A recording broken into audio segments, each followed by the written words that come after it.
We are live, TGIF. It's Friday, August 18th, almost 7 p.m. from the Pacific Northwest. And today we're going to jump into some of those weapons that people hardly use, but are actually really good. Let's see if we can come up with some nice builds for them. Let's go. Ready? Okay. Shh.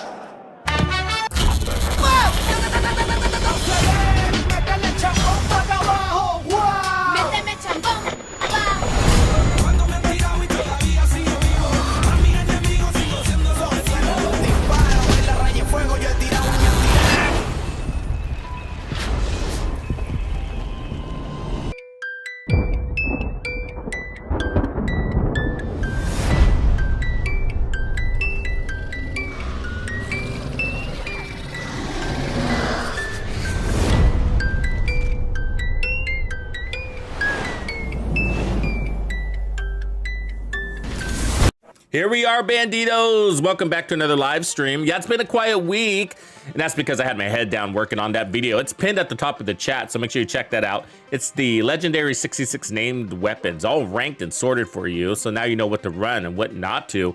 And it was really a nice exercise because during it, I myself learned about some really good weapons that I had been sleeping on, and I want to shed some light on some of those in more depth than just that video, and maybe come up with some really cool builds, or at least showcase the weapons and kind of help you come up with some of your own ideas along the way. But before we jump into that, we might as well break into probably the news for the day. I'm sure you guys have all heard by now, or maybe this is your heads up, but the seasons are undergoing a change and thereby delaying season 2, which is probably the spark of it all.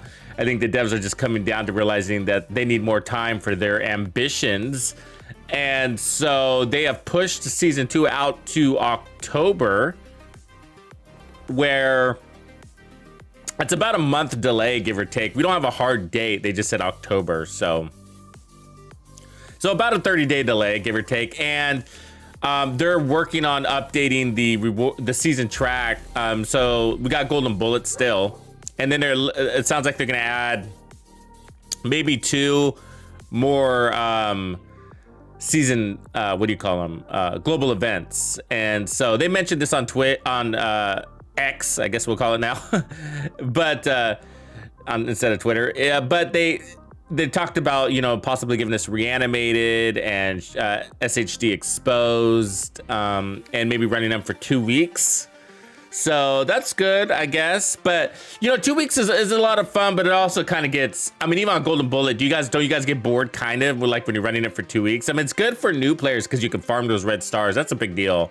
Really, it is. But at the same time, I kind of, it does get a little old to be overpowered sometimes. You know what I mean? I'd be like, because you are pretty strong with some of these, and unstoppable makes the game feel a little bit too easy. So 2 weeks is sometimes just like, oh, it's a little bit too much. I end up turning it off. But either way, that's kind of their way of compensating for this delay that we're about to head into. But and then the reformatting of seasons, it doesn't really mean you lose anything because their seasons don't really fall inside a calendar year. It's just a time frame, right? And so right now the seasons are 3 months, and so they're going to change it to a seasonal schedule of 4 months. So yeah, you can only get 3 in a year, but the idea is they just keep going, right? So it's not really confined in a calendar year. It's just a 4-month schedule. So every 4 months you're gonna get a new season. So yeah, I don't know.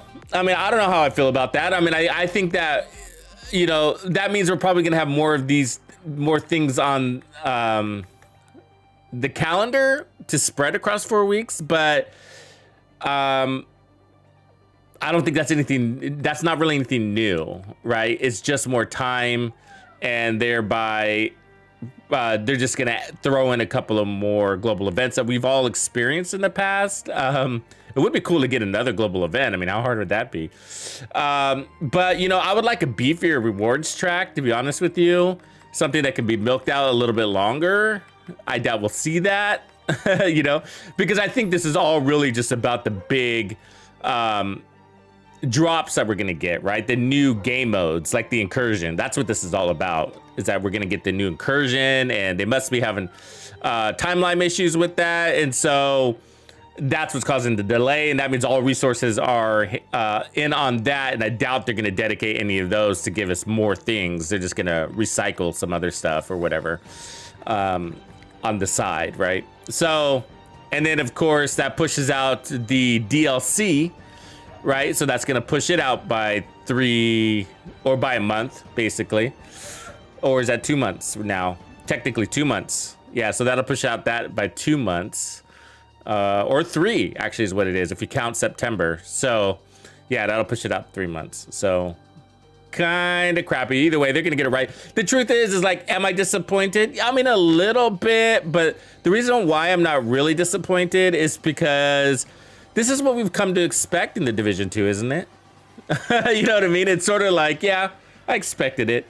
I expect delay. I mean, have we every season has brought some sort of delay or bug to the table, one of the two, if not both, right? So it's kind of funny when you expect it, you're not disappointed, right? It's setting up expectations by history and pattern, and that's kind of what it is today. So I mean, for like the channel, for our community, I'm not actually that I'm kind of relieved a little bit, to be honest with you, just on the side. Not because I want content delays, I don't, but I still got a lot of content to drop for this season and to help you guys out. And I like going into seasons prepared and having my all the boxes on my list checked off. So I don't mind a little extra time. What are you gonna do? But you know, yeah, but I hate what it does to the seasons and whatever. But hopefully we get reanimated and that'll be fun. And then we'll get Golden Bullet here on Tuesday, and that'll drive some excitement as well. But cool. Anyways, welcome everybody. Welcome in. Appreciate everybody coming through. So let's take a look at, you know, what some of the weapons. So we're talking about some of the weapons. One of them was, you know, that was a bit, I don't have the actual Ecom's long stick, so I just crafted a replica and then put regular Ranger on it. But this was one of those weapons I was like, you know what, this is actually a really good weapon. So the White Death looks stronger because I have it at a expertise 17, but they're basically the same base weapon damage in RPM, give or take. You see that? And so the White Death has got a higher expertise, and then the White Death brings that extra headshot damage, but you don't really need it, right? Not when you get hit now over 1 million. You don't need that extra headshot damage. I mean, it's nice, but you don't really need it. You know, mine's not maxed out here, but it'll be 111% or whatever. Cool skin on it too, by the way. So these are basically the same weapons. They get the same job done, you know? Now, what's interesting about the Ecom long stick is that it's got the extra 2 rounds in the mag, and that's 7 kills, okay? Let me just make sure you understand that. That's 7 kills. That's 5 kills. Which is better? Now, there's times we're not 100% accurate. So let's say 7 potential kills, 5 potential kills. Either way, that's better, right? That's a lot better. So a really interesting weapon. That makes this a really interesting weapon. You can get a lot done. Now, if you look at the reload time, you're like, oh, but the 4.1 second reload, and this is 2.4, right? And this is it. We'll talk about that in a second. But that's because it's got 2 more rounds. And on bolt action, you can single reload. So you can avoid that shoot, reload kind of thing. You know what I mean? And you're not gonna do that all the time, but you don't have to, you know, go all the way to the bottom. But it's really just because it's a larger mag. And so it's based by bullet there. So that's kind of interesting. Stability wise, they're basically the same, and handling wise, they're basically the same. So nothing wrong there. But what's also interesting is the mods. So you got your scope here, you got your reload speed here, and then you got, I guess we'll call that an underbarrel, right? Okay, with this one, it's like, this is one of the reasons why you'd wanna run it, is because it gives you a different set of mods. So you get the scope, you get the reload, right? And then, yeah, reload, you got weapon damage here, which is really interesting, by the way. And then you get the muzzle, which is actually really interesting. So you don't get this on the White Death. So this is another separator here. And you can run 20% stability on here if you needed to or wanted to. That's a big, 20% is a big number, right? That's a huge number. Or you can add optimal range. You don't really need it, as you can see. So, you know, might as well. I mean, what else are you gonna do, right? So, interesting thing about this weapon, right? And then you get the moose head, which is a cool skin. So I need a better version of this, but that's just one I wanted to talk about for a second. Maybe we'll play with it. The other one was the invisible hand. It's the AUG, so basically it's like the bighorn. And it's a really good weapon. It really is. It's got a strong base, a decent RPM, and then a really good reload. Well, the build that I have is kind of messing with that. Let me swatch that. Swap that up a little bit.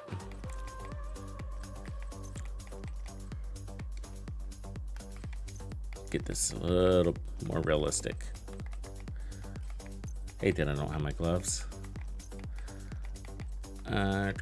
Striker. There we go. Okay, 1.7 seconds. I mean, that is fast, guys. That's fast. So let me get rid of this chest, actually. I'll change that probably by a second. We'll get a chest scuffer now. There we go. All right. Yeah, 1.8 seconds. So that's fast, right? Look at this. This is 2.1 right there in the same build. This the Savage. So really good. So when it comes to DPS, that's a really strong build right there. Really strong weapon. And then you got the extra 12% RPM on the 15% RPM increase right there, right? So that's also a DPS factor. So this ends up being a really, really good gun. And the RPMs, like the fact that they're not too fast. Now, you know, that's kind of, I talked about that in the video, and I was like, hey, you know, this weapon or some of these faster weapons, some of the faster weapons, not Savage Wolverine's not a good one, but there's some weapons, actually the Savage Wolverine's a good example. It's the same sort of like the AUG, the invisible hand, where you don't want it too fast because it does such a good job of putting shots on target. And if you made it faster, then you'd struggle with that. You'd end up missing more headshots specifically, we're talking about here. You'd end up missing more headshots and leading to more reloads. So at the RPMs they're at, it's actually pretty darn good. You know what I mean? So you wouldn't want to see this really at 1,000 RPMs. You wouldn't really want to see it there just because it's going to take away from what it does really well, which is allowing you to hone in on the head and hit really hard. So this is one of the weapons that I want to play with today and to showcase some of that.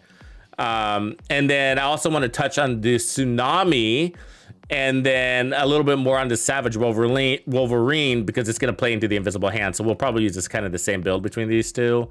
Really, really, really good weapons. And then let's see. Let me go back to my box here. See if there's any others that we want to focus on. I'm looking at some mostly RPM weapons today. What up, Wayne? The hunting 44 no scope, I think I have. But I do usually run that one with a scope on it. I don't know why. I think it's just the way it feels. But of course I've done the White Death. But it's so similar to the White Death, yeah. So if you can do it with the White Death, you can do it with the hunting, and the hunting gives you more mods. So technically it's a better weapon to run no scope on. So yeah, technically it'd be better. The Commando is also a really good weapon, and we've used it in the past. Now the real issue with the Commando is ammo. It's just, you know, they don't give us enough ammo for SVDs, and so when it comes to them, you're probably better off overall just running what do you call it, Lucky Shot, you know, to handle that, because it does become a big issue. But the weapon itself is really strong, and so is Perfectly Naked, especially when you can use their tech against them. So when they put up like one of those turrets or something like that, shoot the turret, you got it for a good eight seconds. You know, that's 50% headshot damage. That's no joke. You know, it's pretty much always active. It's pretty much always active. Even when you're shooting an elite, right? Even when you're shooting elite, you're gonna eventually break his armor and then reactivate it, and then you'll have that again for another 8 seconds. So you go into it with naked, and maybe let's just say it expires, and then by the time it expires, you're gonna reactivate it because you're gonna break his armor anyways. So another good one. And then I touched on this one, the designated hitter. It's got a lot of mods. And that's its separator. Most snipers don't have that many mods. There's a few that do, obviously, like you've seen the covert up there. But a really nice mod selection, and then it hits really hard too. There's the hunting, which is nice. The oak arrow, we know that one. The scalpel is, you know, it's okay. You're probably not gonna run this, even though it's got perfect feature, just because that extra 4 seconds isn't a game changer when you're chain killing. So, what you're most likely doing. Burnout's a really good weapon. Glory Days is a really good weapon. This thing just doesn't move. I mean, it just doesn't move. The barrel doesn't bounce. It's a beast. You know what I mean? Crazy. But we'll see here. We got the Burnout, that's fun. And then we got Manic. That's pretty good. Doubles your mag, every other one. So anyways, these are some of the weapons. I want to delete that one actually. Don't need to take up stash space with that. The rail splitter. Okay, let's get into this. So let me see if I got my holster. I wanted to try to bring in the shocker punch into this too. Trying to come up with some more plays for that. And then where are my striker gloves? Where are those? Do I have a striker chest? Yeah, give me a second because let me go get my striker gloves because that'll open up the holster. I need to do that.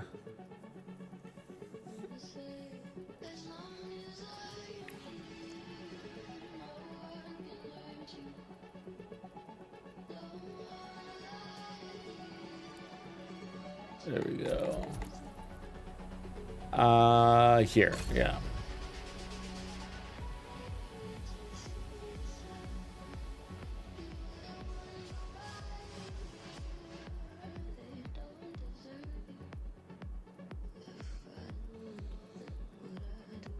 The muffin man, the muffin man.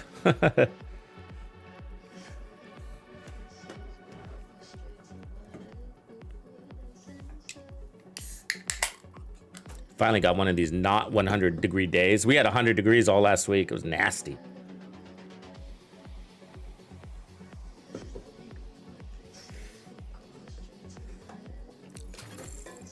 Safe area entered. The pestilence you can get basically, this has been happening today. You seen that? The shading's all wrong. The pestilence you just get in the open world, farm anywhere there's LMGs. Ridgeway's Pride, you got to do the summit quest. So yeah, you got to basically go from the summit bottom to top and collect the components, beat the hunters, and then it'll give you another quest. So, quests. Where are my striker gloves? Where are these things? Over here? Yeah, they should be over here. I'm tempted to use Heartbreaker too. And Umbra, actually. I'm gonna try Umbra with the invisible hand. That could be really cool. One of the things I want to focus on next is what do you call it? Gear set backpacks. Gear set backpacks are really good, right?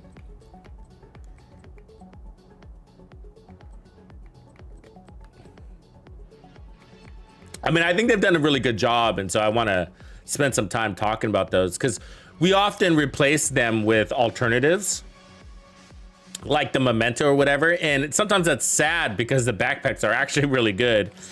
Let me see if I got my Umbra knees. Like the Umbra backpack's really good. The Hotshot backpack is really good. The Negotiators is really good. I don't know about Aces.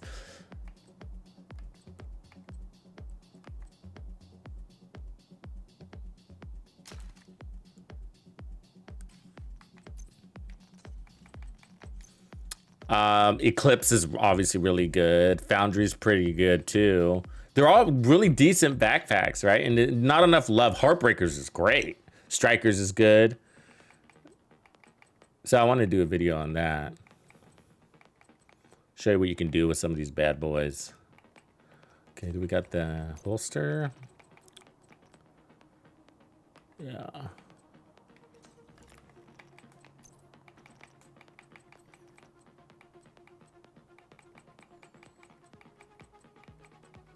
Let's make sure I got my mask. So I should have it here. Umbra and then chest. Let's get that striker chest just in case. Take that one.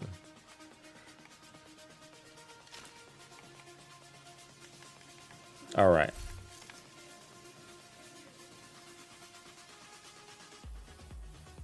No, it's only in the general loot pool when you've earned it. So yeah, it is there once you earn it. Unless I'm wrong, I'm pretty sure you still have to do that. Most of the quests, they haven't added to the general loot pool unless they broke something. Like the Chatterbox, the Nemesis, the Dodge City holster.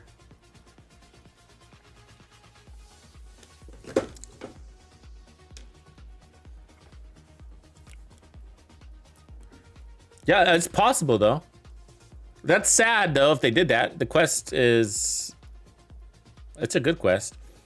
You still gotta get the capacitor through the quest too.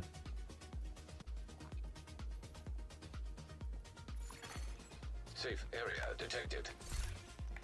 It's hard to know once you already get things to see what's actually happening. Because there's been people reporting that they're getting the whatchamacallit, the St. Elmo's engine to drop in the open world, and they haven't unlocked it. So that's interesting. Okay, so we need our gloves.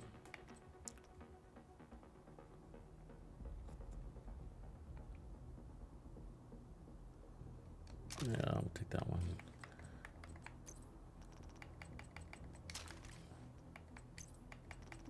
I kind of want to try Umbra first. Let me see if I got... One of the good things about Umbra is its chest piece. It gives you a really nice alternate chest piece, an extra 50% crit.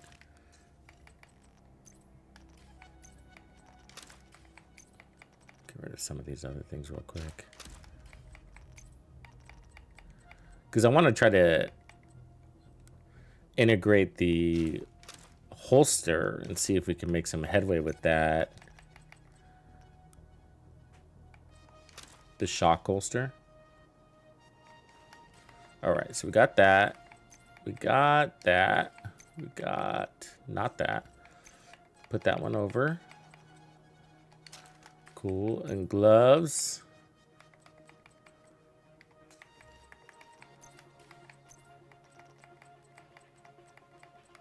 Cool. All right, so there's 4 pieces Umbra. So that allows us to put on the shock, try something different. And then we could technically run the Umbra backpack, but I'm going to put more damage there probably. So let's see. Or bonus armor, actually. Cheska Bloodsucker would be kind of cool. And then let's try the Invisible Hand. So that pushes this 762. That should push it over to 1,000, which wouldn't be too fast. So that should be all right. Put the Honey Badger's back up. Let's see where our crits. So basically max crit chance already. Let's check our mods. Crit chance, and crit chance. And then we got the larger mag and then the skin. So 56. So I'll just keep that there. We'll go ahead and run crit damage now.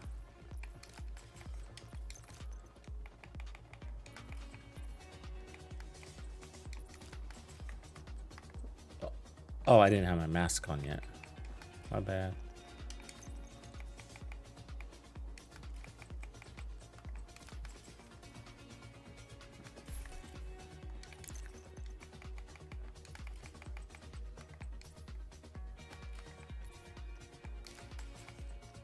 Cool. So that puts us at, that'll be 251% crit damage. That should be a beast.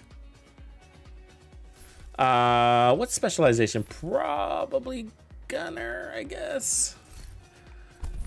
Assaults. Yeah, let's keep that there. Put this to shotgun. Actually, let's put this to pistol. I got an idea. Okay, and then let's turn that bad boy on. So what I'm thinking is,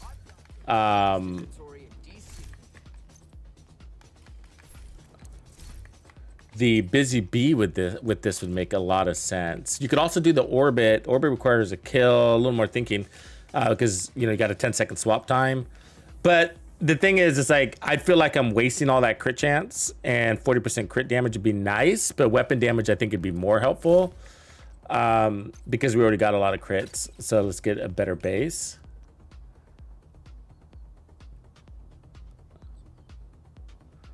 There we go. And so with this, you just have to tag, right? You just tag. So that's cool. Yeah, let's try that. And then we're gonna need the shield. I might take away that shocker because really you need the St. Elmo's with it. So I'm just gonna take this away. Let me put on, I don't know if I want to do Picaros. We'll put it as a placeholder for now. That does give us better stats.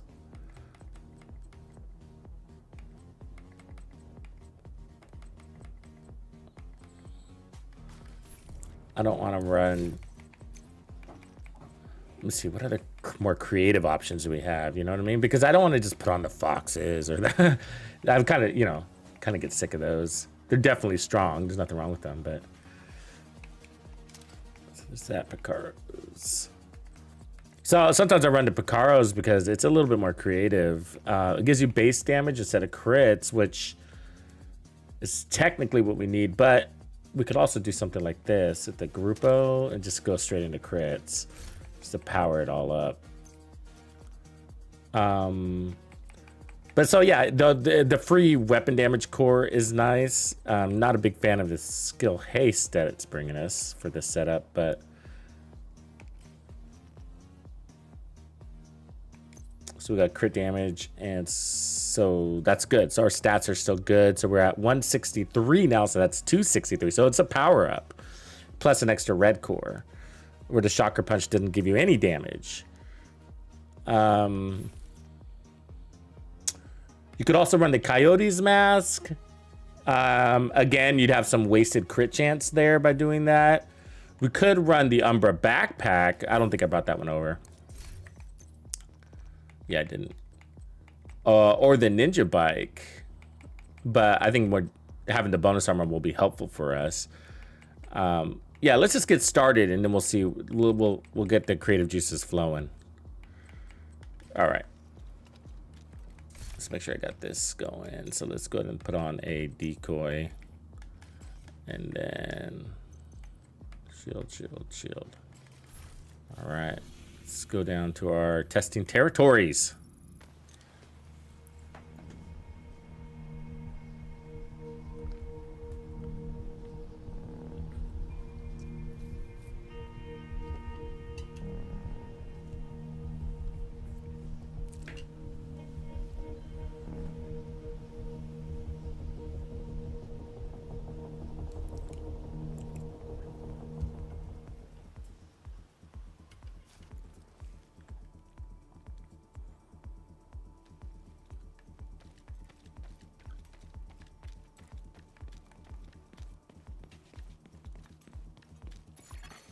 Hostile control point detected.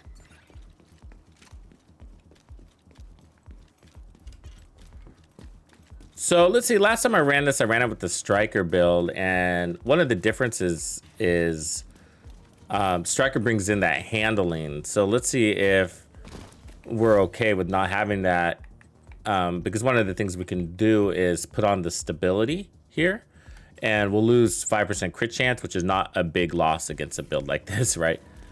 So we'd probably be better off with the stability, but let's see what it feels like right out of the gate.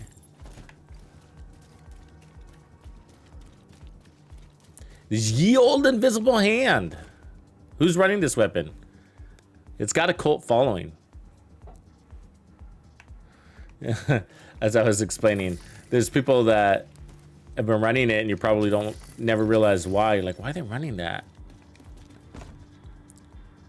12% rate of fire and then it still feels kind of slow. It does. It's more for the stats, you know. It's more for the DPS numbers than that godly feeling that you want.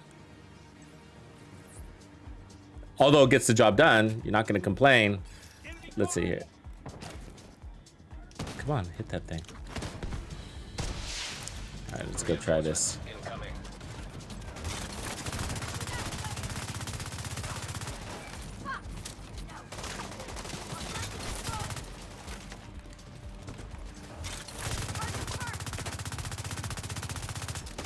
So one of the things I'm testing right now is to see if that speed is too fast.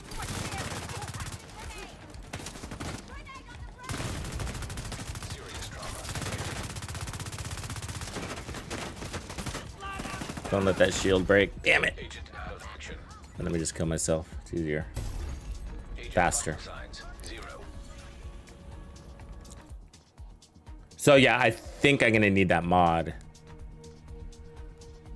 So what I mean by if it's too fast is because we're boosting it with 30% RPMs and you really want to get those headshots in.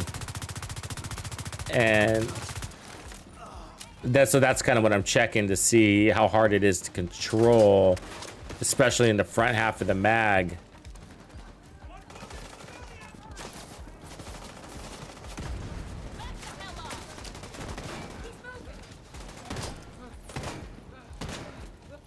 So RPMs aren't always a good thing, I guess is what I'm saying, right?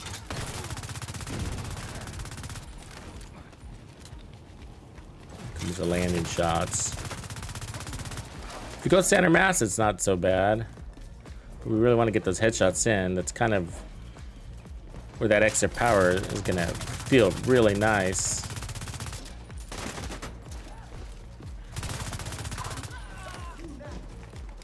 I'm gonna get a couple of kills in here before I make the change, just to be sure.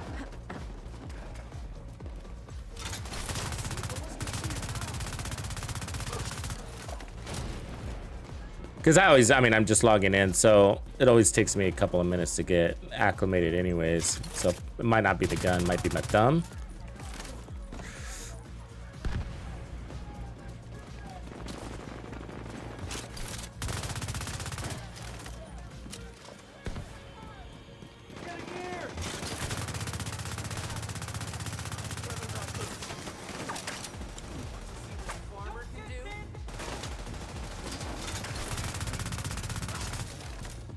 And so what I'm looking at when I'm evaluating my weapons is how much of the mag is gone before I feel like I have control, you know? And a lot of these high burst damage weapons, they got really good power and, you know, can be known as top of the charts when it comes to power.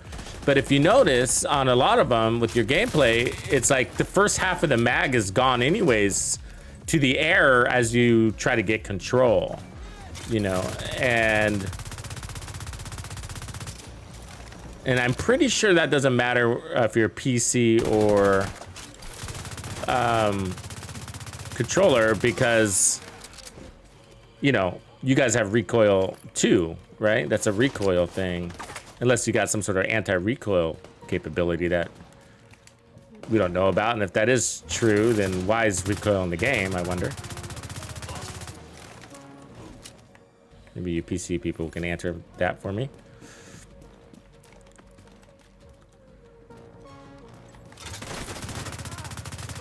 See that? So you adjust for your burst, and so you get this burst, right? And so at distance it's more obvious, but when you get the burst pulling your weapon, and so you adjust and you end up over here, right? You end up over here. And then that's the part where a mouse can help, is that you'll be better at adjusting, right? You won't over or under adjust, but the recoil still exists, I imagine. Can't imagine you guys have no recoil.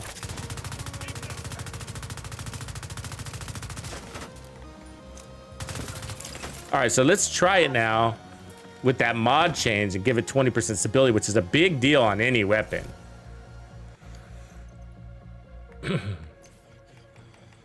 This is a really good mod. Like, I run it on the Kingbreaker. I mean, actually, if you could put it on any weapon, you're good to go.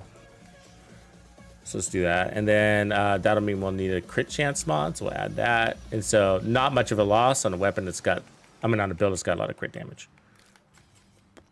Worth it. All right, and then we'll start bringing in the Busy Bee once we get a feel of that.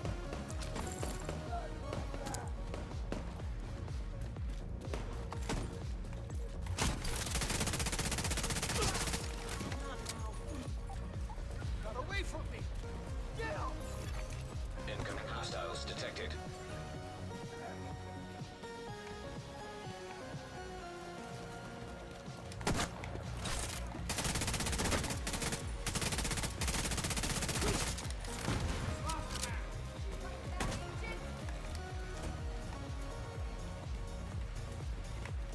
There you go. Looking invisible. Oh, there you are. Feel a little better.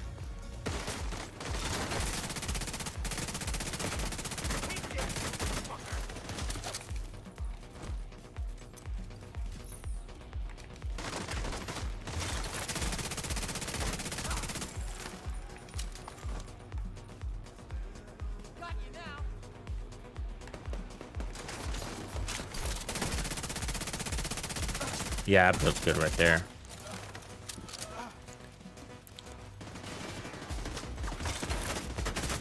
How did they get way over there?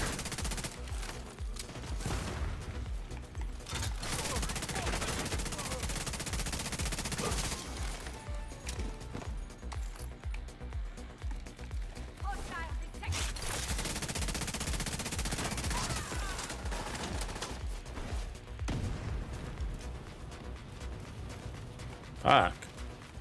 The fire pool.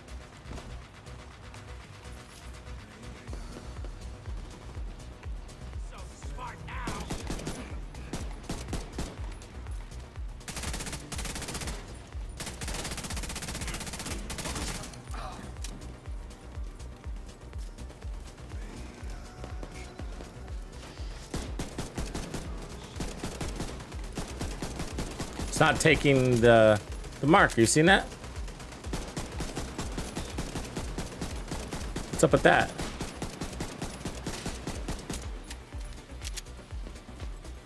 Do I got the right gun? It's a Busy Bee, right? There's no mark on his head. I mean, it's showing on the little meter, but there's usually a mark on the head too. So,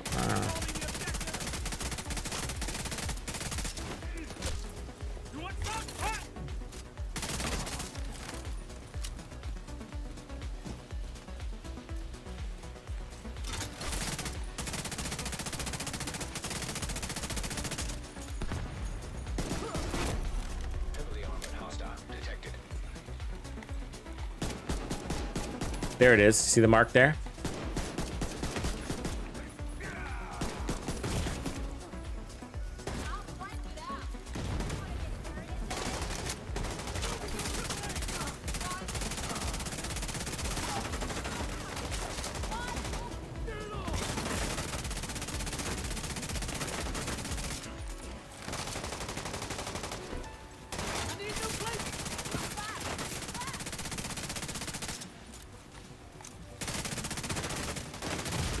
Come on, lady.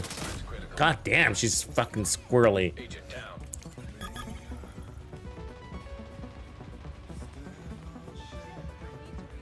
The backfire? Yeah, I mean, I like it actually. I run my backfire with Umbra, coincidentally.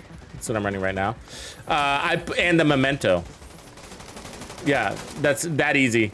And then one piece of yaw or an improvised gear piece for the 10% hazard protection. Usually on the gloves. Of course I get rogues. Of course. Rogue agent detected. Rogue Stinger Hive detected.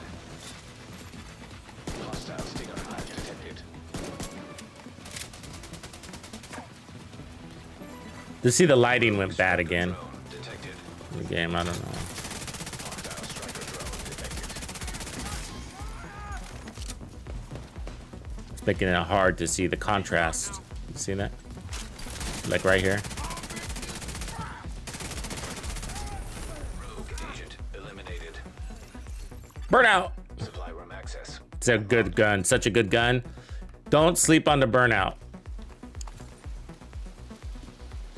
Yeah, Commerce Scott put out a video on that. I think it's like, and I think literally it's like the last backfire build, unless they come out with something new that I'll run.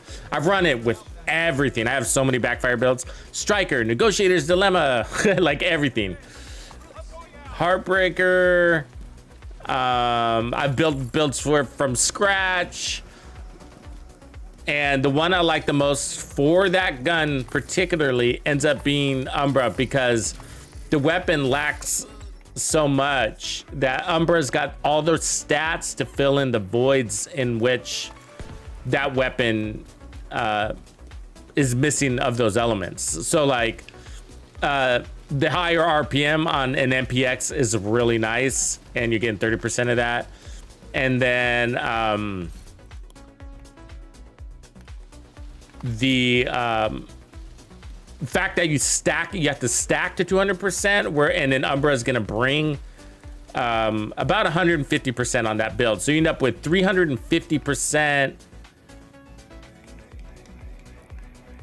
crit damage with immunity, fully immune. And then the memento kicks in on top of that. So it's pretty cool. And then you get the heals. I really like Umbra is not for everything. It's not. Like even on this build, it's okay. I'm gonna take off the Umbra, but Umbra's really not for everything. But on a backfire build, it's, I think, the best. I mean, I literally think that for the backfire, I think it's the best one. But Umbra's not for everything, and it just fills in all those voids. Let's, I gotta log out and reset the game or something, because more options. Let's quit that. It's got that weird lighting issue. I gotta fix it.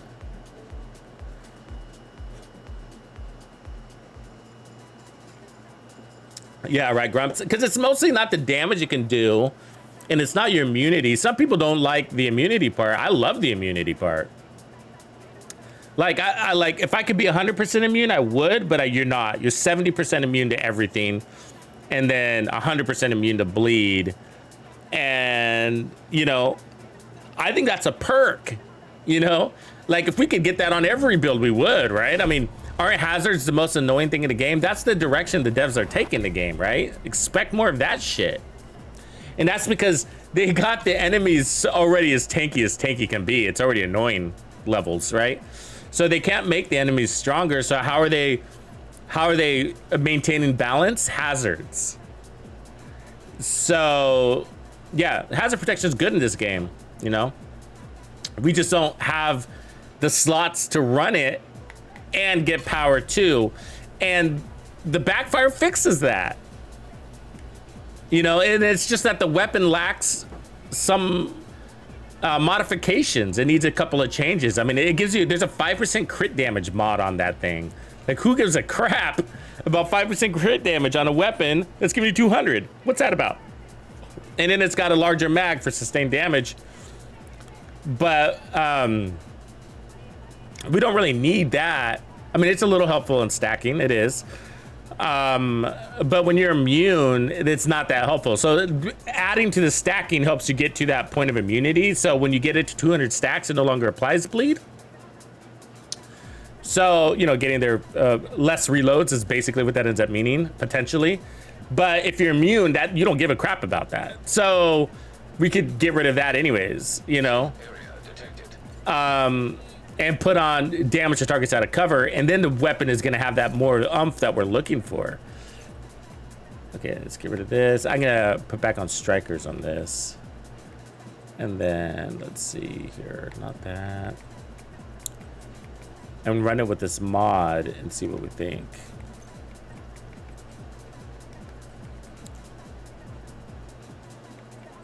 I don't remember if seeing if that bonus armor was actually doing anything for me, by the way.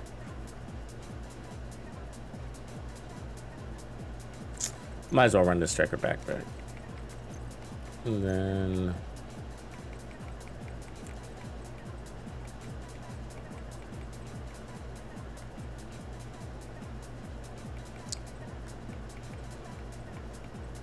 Just put on something pretty standard for the moment.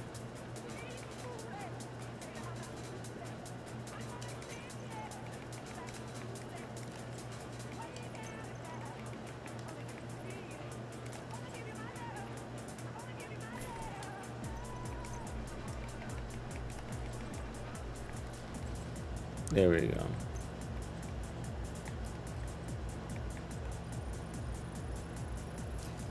Was there blades? All right. That should be good. So we still have the mod. We're at exactly 60% crit chance there. So we still have the mod. And notice I have crit damage on the thing too, actually. That should be damage to targets out of cover. So this has got more damage potential. I just haven't modified it. Could actually use a better one. And then we got obliterate now on the chest. So cool. It should do good. 1.1 million armor, just keeping it standard. Keeping it cool.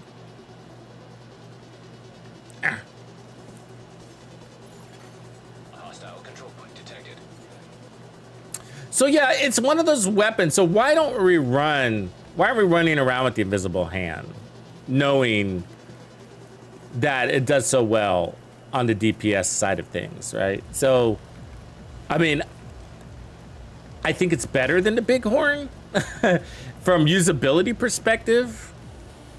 The Bighorn, I should have brought my shotgun. I guess I can run the Tsunami just for pellet stacking.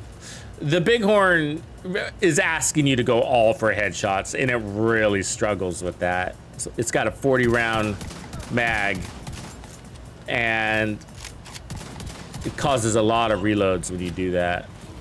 So, and that's why I say this is a better weapon, just because it's easy, a little more user friendly. Really, you fucking dicks. You'd love to do shit like that.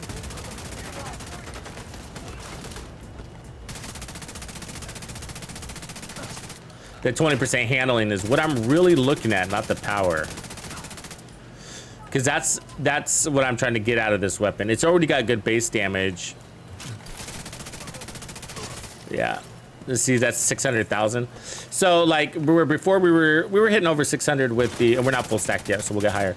But we were hitting over 600 with the Umber build, and we had more RPMs too, but the handling, when you add such damage, such reasonable damage, the handling is what's going to make or break the build. It really is. And people sleep on handling a lot. And not just, I'm not just talking about handling on your build. I'm talking about how the weapon performs itself as a base and choosing your weapons, you know? But anyways, going back to the original question, why don't we run weapons like this? It's a fucking fantastic weapon. I'm guilty. I don't run it. Look at that, 700,000 right there. Stable as fuck. 716. I mean, the Kingbreaker puts out 1 million, but the Kingbreaker's slower. This has got a higher RPM. This is close to the Kingbreaker on the metrics. I can't remember exactly where it sits in DPS, but it's up there. Like, is it top 5? I can't remember exactly, but it's up there, you know? And so, if you're unaware, when you get to DPS metrics that are so close to each other, it doesn't really matter. Pick any of them, you know? Yes, one is technically better than the other on paper, but from there, it's about the user. What is it doing in the user's hands? And what we're talking about, again, is shots on target performance, right? And 731 right there. And so 731, just like so you know, basically creating that 731 and 1 million on most builds is gonna have about the same time to kill. About, I'll emphasize, you know. The difference is how many shots are actually landing on the target.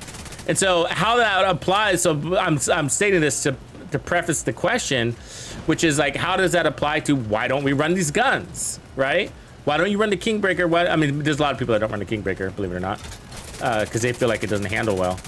But, and for me, I feel like it's because of the lack of it doing something special, you know? Like, it's the fun factor, right? So from a damage perspective, it's absolutely valuable. It's there. It's you know, on paper and off paper, right? Look at that. I mean, this is a great weapon. It really is. But it's not the Scorpio, right? It's not the St. Elmo's. And a lot of people, believe it or not, run the St. Elmo's not because it's strong, not even because of the mods. They run it, and I might even be guilty of this too. It might be the reason why I like it, is that they run it because it does something. What does it do? It shocks, right? There's a reward system in the weapon. There's no reward system in this weapon, right? We should probably have a healer on this, by the way. Yeah, there's no reward system in this weapon. It's just power, and you know, it's basically just DPS. It's built into the weapon. It's just a DPS weapon. It's a workhorse. And of course, the St. Elmo's has got mods. It's got a fantastic DPS value. It's got a giant mag, but so all that matters in DPS, and we all know that the weapon is up there on this DPS scales too and tips things in your favor. But the reality is that it's a cool weapon, and it's a cool weapon because it does something. It shocks the shit out of your targets, and that's pretty fun, right? And effective. And then the build diversity that goes with that is incredible, right? And so that's why you see it on more than just DPS builds. You've probably seen it on some team builds too, right? The wingmans or team support type stuff.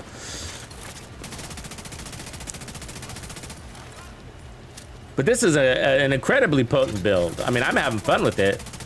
It's doing the job. I almost think switching to the Busy Bee would be a disservice because it just does okay on its own.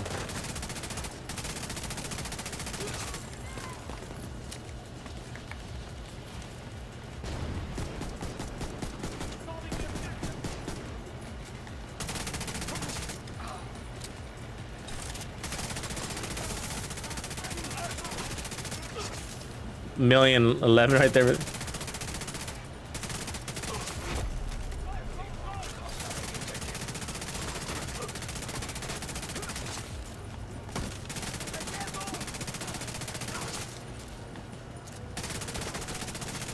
Gonna break my shield unless I break him first.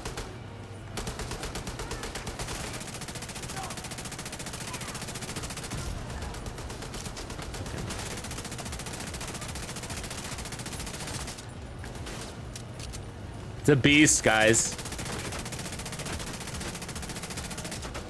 It's a beast. Get to him. Ah! Fucker!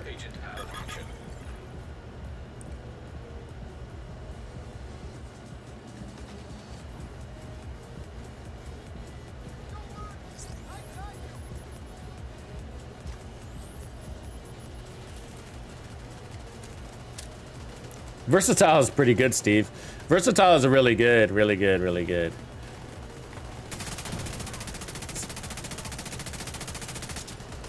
It's a serious amp damage in that shotgun rotation.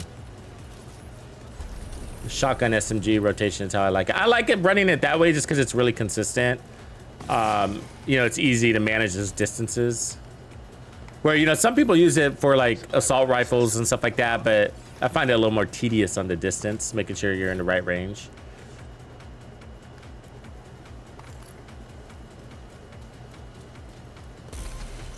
Yeah, we're getting the new DLC. It will be Brooklyn. They have confirmed that.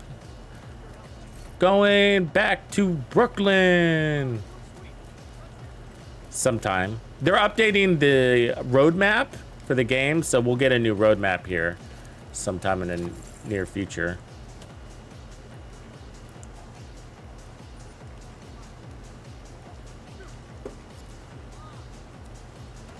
The incursion's in Brooklyn too? I didn't know the incursion was gonna be in Brooklyn.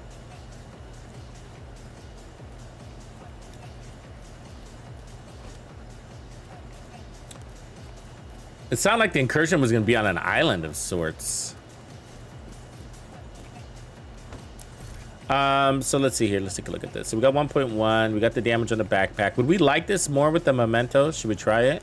I mean, in solo gameplay, the memento is usually king, especially when it comes to survivability. If we did that, I would want to change this. Because that's the one thing we're lacking is some heals. I could just run a fixer, but I like the decoy. Let me get rid of a couple things here.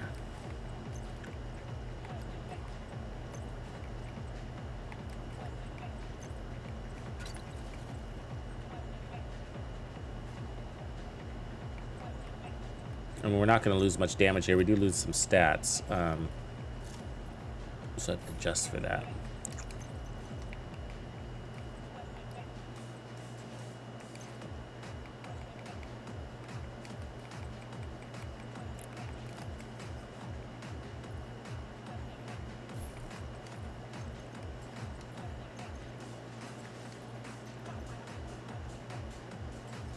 And then we're gonna have to change this here. Yeah, that'll be good.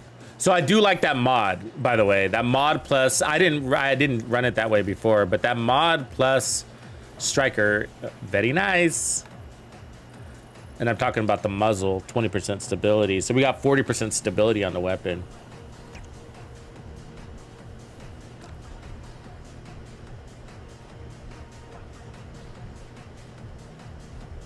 Yeah, Wreckers, you got an alternate path now. I don't know when the last time you played, but now they got countdown. So just go in there and get everything. You know, we got a targeted loot system menu, so you can go into countdown, and which is a game mode. It's a team game mode basically, and it's pretty much just it's wolf pack, run around, slaughter everything, pretty easy, and it gives you all the gear that you need, basically. So, yeah, it's like I wish I had that when we started. I'll just put it that way. What up, Slow?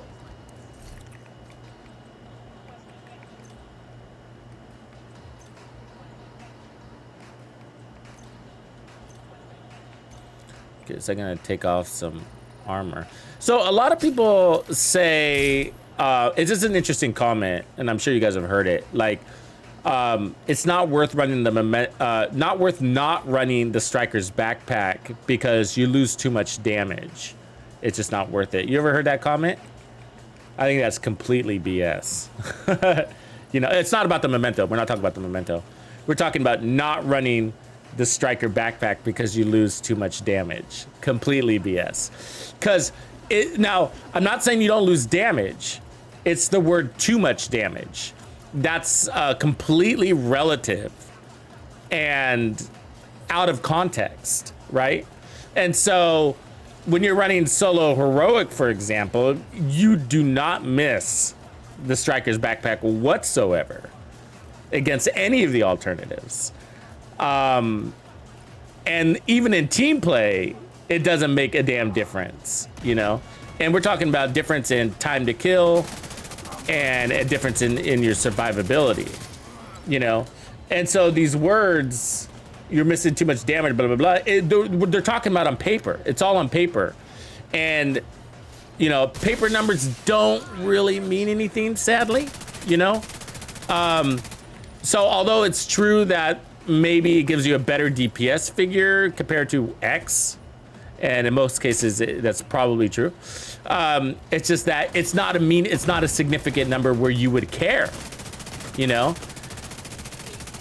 unless you play only by stats on a piece of paper, unless that's the way you play, and that's not a good way to play in this game, you know, in my opinion. And it's not really opinion, but by practice and tried and true, I'll be honest with you, but I guess it's an opinion.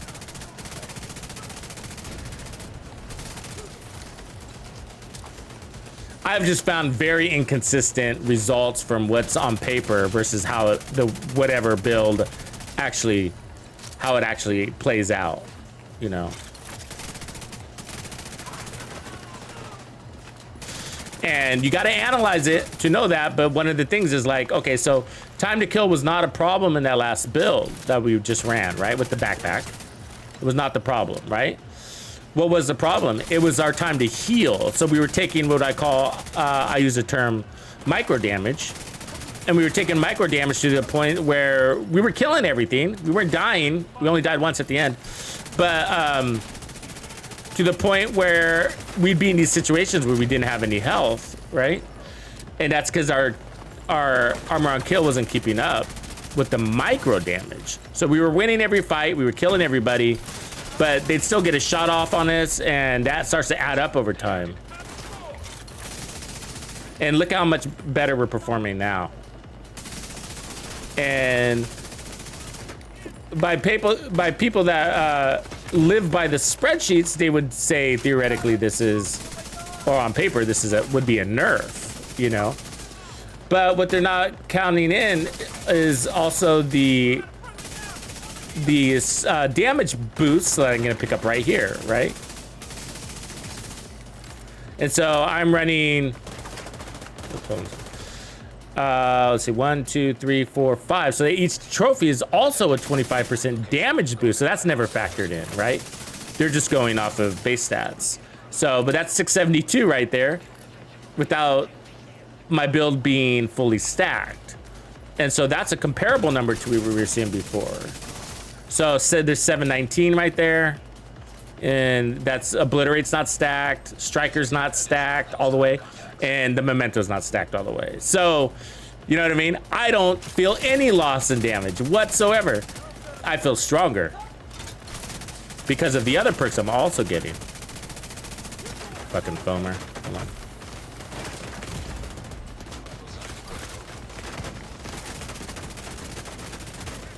Ah. Tried to beat that shield. Break.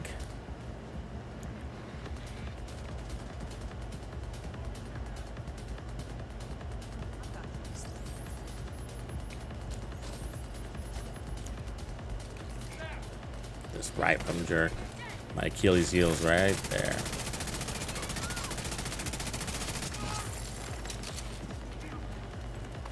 So anyways, why I'm running the Memento is mostly for the bonus armor, which is helpful, but also for the regen that's happening in the background, right? The passive regen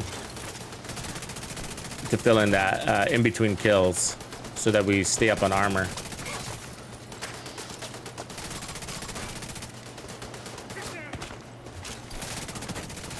Feels great. Absolutely great. The weapon setup.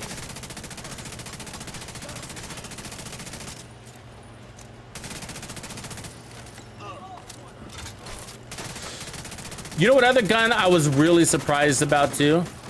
It was the Black Friday. Does anybody run that one? Anybody run that one? It's a DZ exclusive, but you probably got it in a named item cache or something. But very good LMG. I was surprised. The devil's in the details on that one, right? So that's got perfectly unhinged where you lose damage. I mean, you lose handling for damage. And it's a constant 22%, so it's just there, right? It doesn't sound like a lot, but it's just there.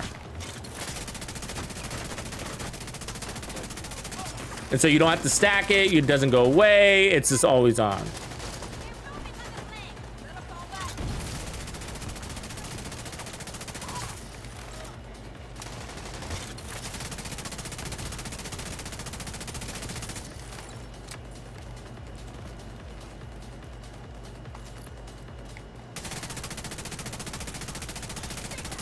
With this one, we might be able to go to Firewall, actually, and pick up more damage. I think that's where we take this next. Because the Memento gives us our armor on kill and the regen. So we can pick up another boost of damage.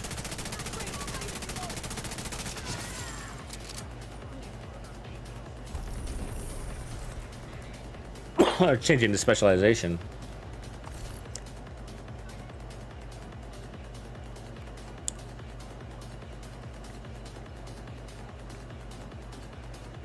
Sometimes used with Umber. Yeah, it ends up being a good weapon, that Black Friday. Yeah, so it's, like I said, the devil's in the details. And what I mean by that is that I'm not a big on like negative impacts for damage, just because we have so many options out there where you don't have to do that. So I'm talking about is like, you know, unhinged gives you 22% at the loss of, what is it? I can't remember now. I don't know, like 25% stability and accuracy, something like that. And so, but what ends up, how it ends up playing out is that the weapon is on the lower RPM side. It's like 650 or something like that. And so, and it's really got a really good high base weapon damage and a full set of mods. And so what that ends up meaning is that those lower RPM weapons, what that translates to is a faster time to control. And so it's sort of like the, what's that weapon that I really like? It's an assault rifle that's really good for distance playing. It's like the MK16 is one of them. I'm thinking of another one though, but like the MK16, like it's kind of a lower base RPM, higher base damage. And so what that ends up translating to is less recoil from the kick right off the bat. And so you have control right off the bat, which really helps in long range combat, because then you don't like miss shots on the front half of the mag, and then you're only left with the half mag on a target that's playing at distance, which ends up leading to more reloads, right? So unhinged on the Black Friday is not a problem, because you're losing accuracy and stability, but the weapon is so easy to control, you don't really miss it. I ran it on the striker build, so I would imagine that would be the same for Heartbreaker too, because they both have 20% stability. ACR, thank you, Miker. That's what I meant. The ACR-E has absolutely no kick on it. And that's the Black Friday. The Black Friday is like the ACR-E. When I mean, like, I guess I should be more clear about that. Like, what I mean is, like, it's got a lower RPM to help it reduce its recoil right off the bat. Oh, let's change our specialization. That's what we want to do.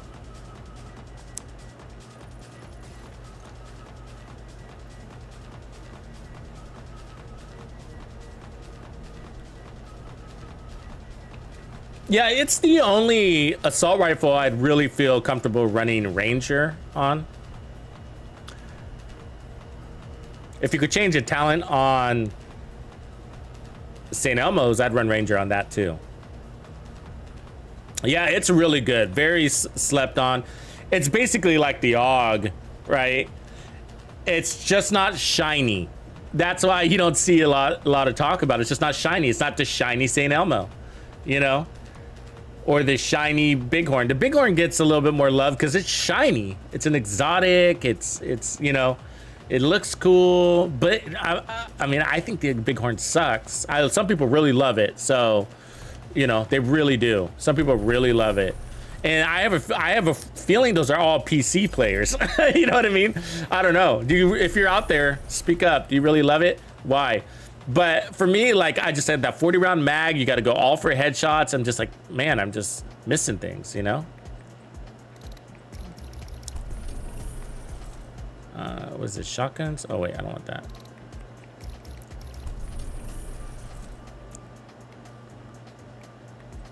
So, but on paper, it's an extremely good weapon, right? The Bighorn is an extremely good weapon on paper. The same reasons why this invisible hand is. Let's re-roll this, by the way. I forgot to do that. Let's put on damage to targets out of cover. Set of crits. I need a better one.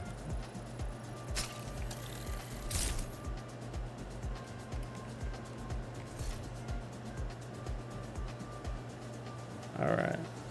Carbine 7, I'm not a huge fan of it, but it's a good weapon, and there's a reason why a lot of people like it. They like it because it falls in the middle. It's a middle pack player. So like the Police M4, like the P416. So those are all kind of around the same in performance on paper. on paper.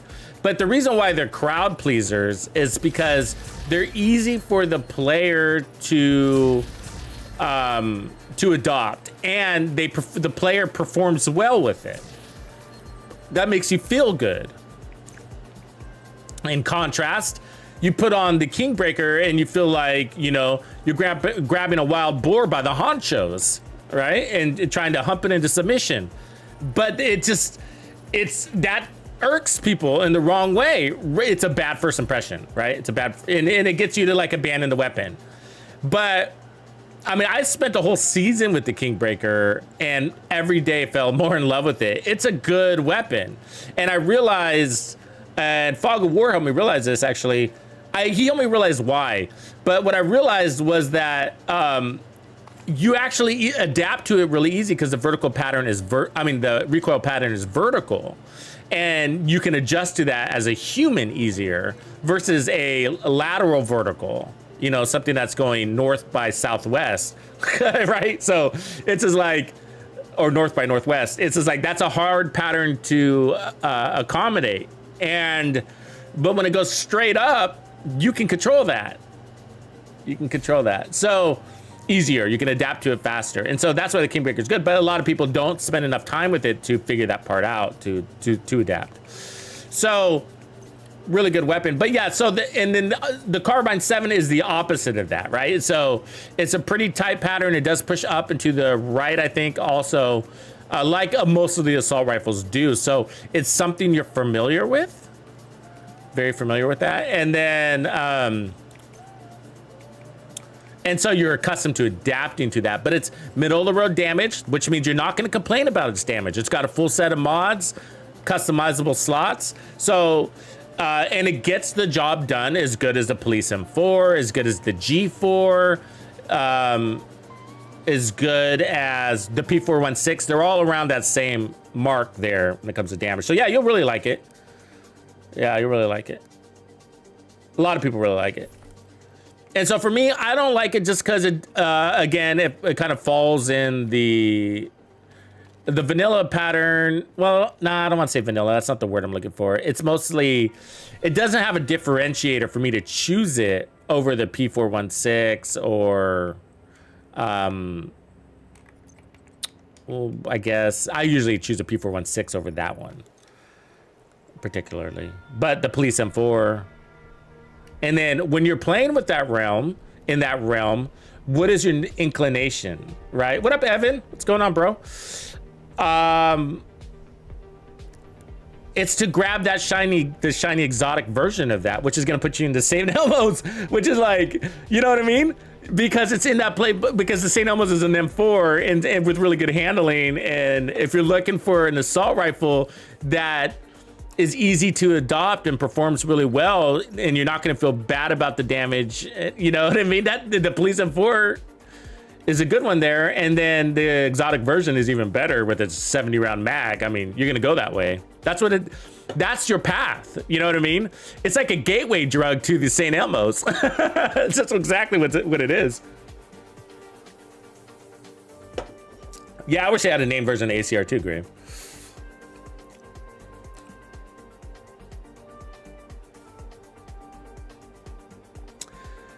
I don't think they buffed the clutch. They fixed it a long time ago, is maybe what you've heard. Yeah, they fixed it a long time ago. It's great. I love clutch. Clutch has got a nice place. The problem is that you have the memento, but I don't have it here, unfortunately. Clutch, perfect clutch, Devil's Due backpack. Yeah, you don't have to run perfect, but perfect, if you have it, you might as well, you know? Because it's Cheska, and Cheska's obviously good for that type of build because you're looking for crits. So you're going to have Cheska on your build anyways, so you might as well. There we go. I think we got everything. So let's go give this a try. So, yeah, it's really good. It's just got conditions, right? So, one, it's basically 100% armor on kill, basically. You know, there's some nuances to it. Technically, it's always 99.999999. So let's just round up to 100 for conversation's sake. And so it's 100% armor on kill. And the more red cores you have, the better chance of you acquiring all the way up to 100% on crit. So that's amazing. There's nothing like that, right? Crit to 100%. It's really good. And so, but the problem is with the community is that they read it wrong. And so that's the biggest problem with that backpack, the clutch backpack, is people read it wrong. It's two distinct talents in that backpack. One is the safety measure, which is like if you're below, I think it's like what, 20% armor, then you can crit to back to 20%, which is which can save you and get you out of a jam from time to time. So it is helpful. It's not garbage, but that's not why I'd run it. You know, there's the chest piece complement to that. The one where headshots get you back to 20% armor or something like that. Anyways, yeah, so that's not the game breaker. It's the second part, right? And the second part is missing all sorts of keywords and description where, like, you're like, huh? Like, so you really got to use it to know. But basically, on kill, every crit after that gives you heals up to potentially 100% armor on kill. So as long as you're shooting, killing and shooting, you're always healing to the potential of 100%, as long as you're critting, not just shooting. And so that's amazing. So that's, of course, it goes on a crit build. And so you're always, that's the point of a damage dealer crit build, is to kill and to crit. So there's no overthinking it. Just go run and play. The catch to it is you want to run, in my opinion, a heavy red cores, because that gives it power on all ends, right? Fast time to kill, fast time to heal. So it's not just about, it's not like a big penis contest. It's not about that. You know what I mean? It's about you're going to perform on both ends, which is going to in turn give you great survivability. Fast time to kill, fast time to heal.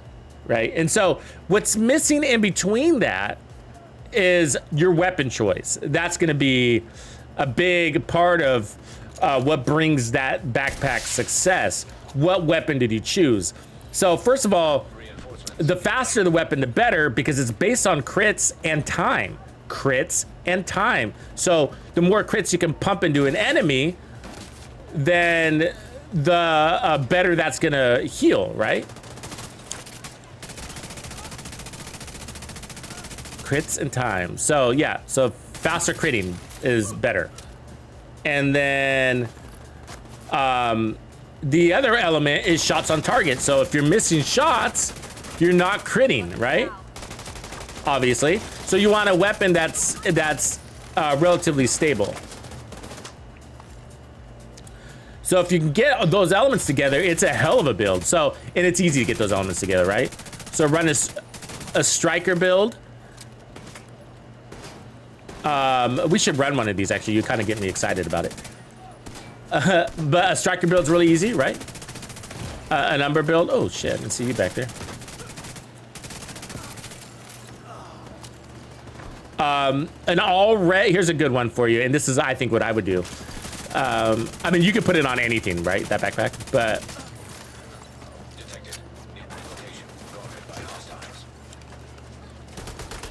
an all red heartbreaker.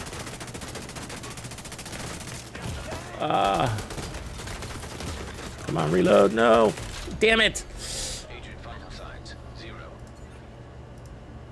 So yeah, an all red heartbreaker would be really great for that, right? Because it's still going to give you, maybe you run one blue core, but it's still going to give you some bonus armor, even though you're running an all red build. So you're still going to get some bonus armor, and that'll really, and you don't have to do anything but just shoot, right? Just like the backpack, right? The backpack says you don't have to do anything, you just have to shoot or crit, right? Basically the same thing if you got a crit build. And so, I'd probably run it. I mean, I guess I would try it with the Kingbreaker. That kind of goes against what I said, but I think you can still get it to work. What I said was fast. The faster you crit, the better. So it'd be worth a shot to try it. This weapon would be good too for it. The honey badger would be really good too. Or the savage wolverine.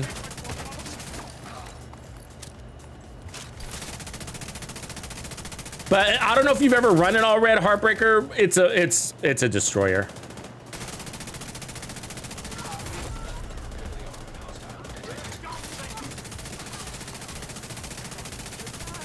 Give me that pouch.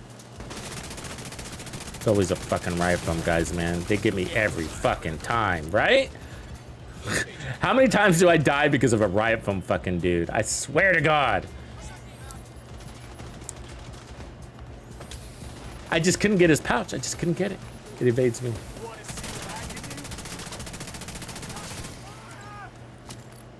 Freak. Freak! All right, let's get this build up to speed here.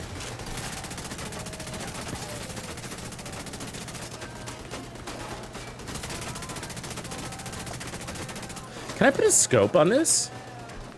I think I can, right?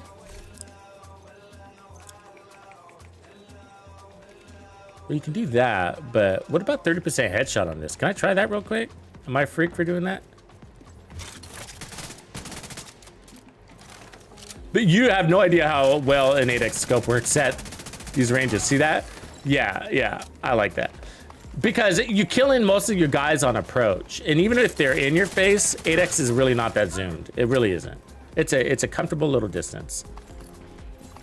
But if you look at your average engagement, Fog has got a good chart on this too, because he played every mission in the game and measured his engagements to determine what the average is, and it ends up being 15 to 25, even with an aggressive playstyle. Anyways, my point is that, so even though I'm running and chasing these guys around, the reality is I'm killing most of them outside of 10 meters, even if I'm trying to kill them in their face, right? And so that's because you start shooting, you don't like always wait to get up there, right?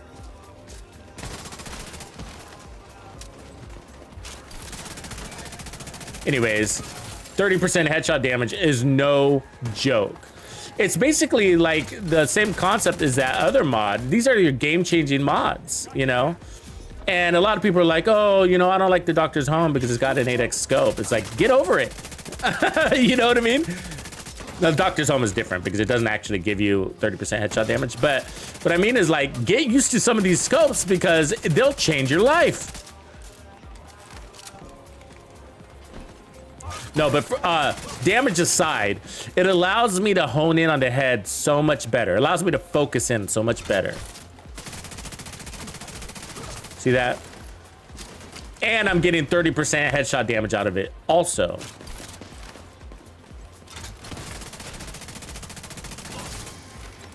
I mean, they basically have no chance with it.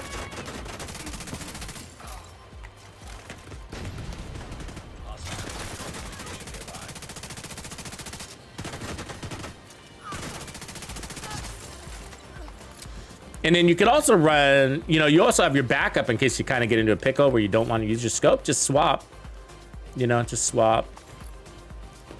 You're not stuck. Not with a gun like this, because the Allegro, you don't lose your damage buff. It's always on. Oops, all over the place on that shot.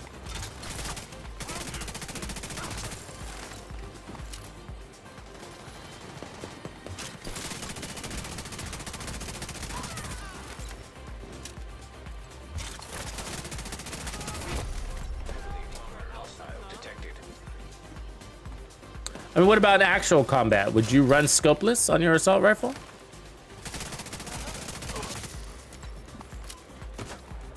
I mean, in real life, probably not. You know, have some sort of zoom, aren't you?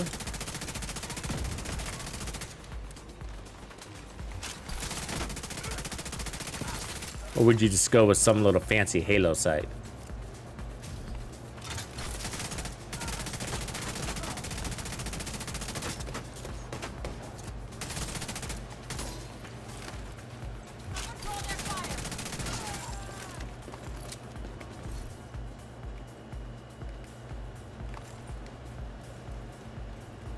you know, this is one of those things where the game could be interesting if you get into builds, you know, which not everybody's into. And what I mean by that is some people just are more into the content itself, the missions and the manhunt part of it, or the lore, you know, which is all, I'm into all that stuff too. But the builds is my main thing, my squeeze, you know.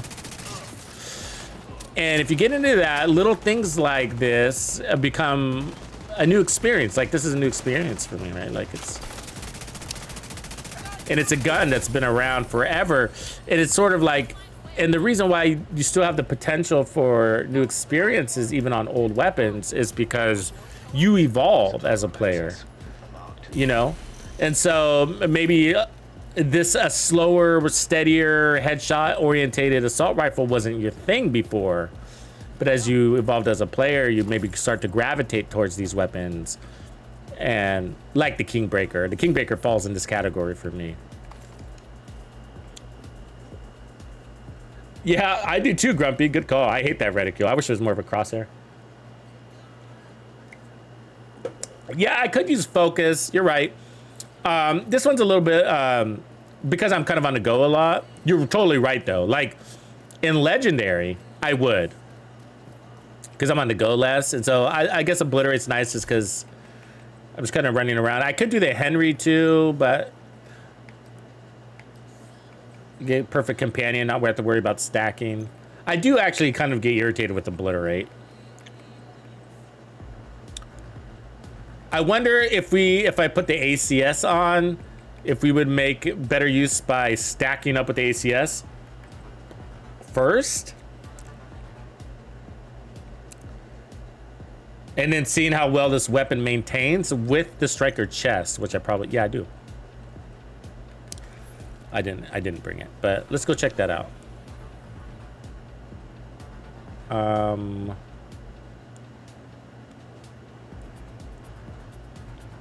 Yeah, maybe here.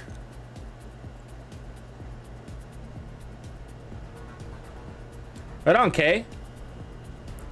Glad you digged it. It was a beast.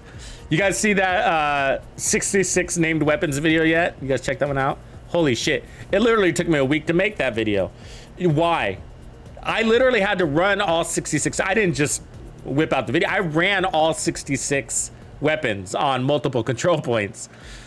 Some of them were easy because I had a lot of experience. So, you know, like the White Death, I didn't have to do multiple control points. But like some of them that I was less familiar with from using perspective, I had to do multiple control points, which meant multiple builds, right?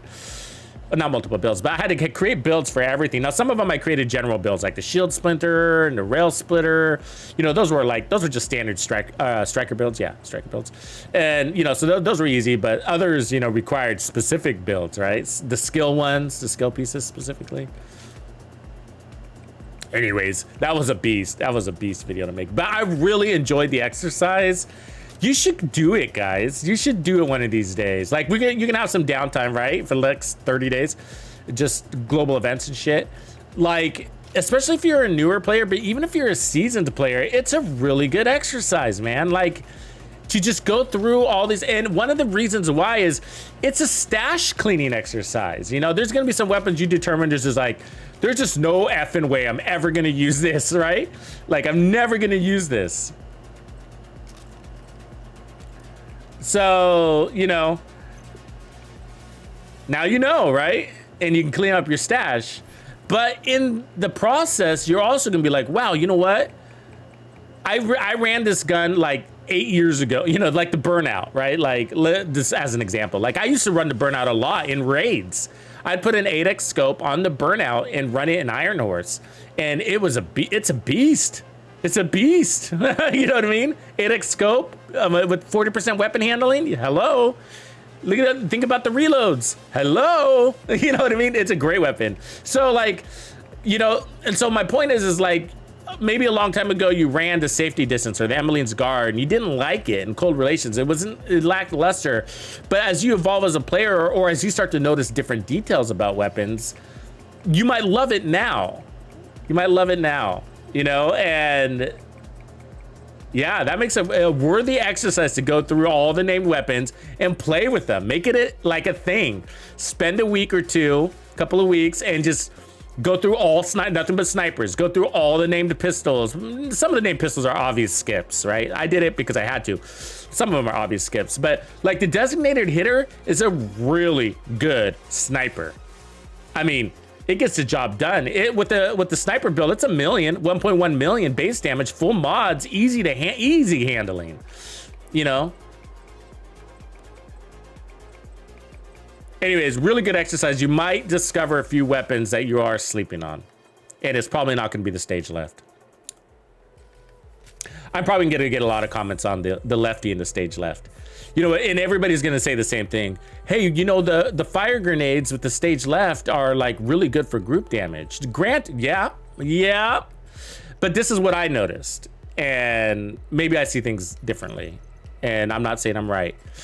But what I noticed is that in those situations, my team didn't really need the extra damage anyways.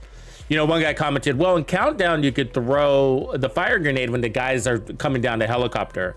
Yeah, but in that situation, everybody's getting slaughtered anyways. You got 8 guys standing in a circle. You know what I mean? It's fish in a barrel. The fire grenade is all you need. You don't even need the lefty. The fire grenade just kind of holds them still, causes chaos on the enemy. And that's really all you need. You know what I mean? You don't really need anything else.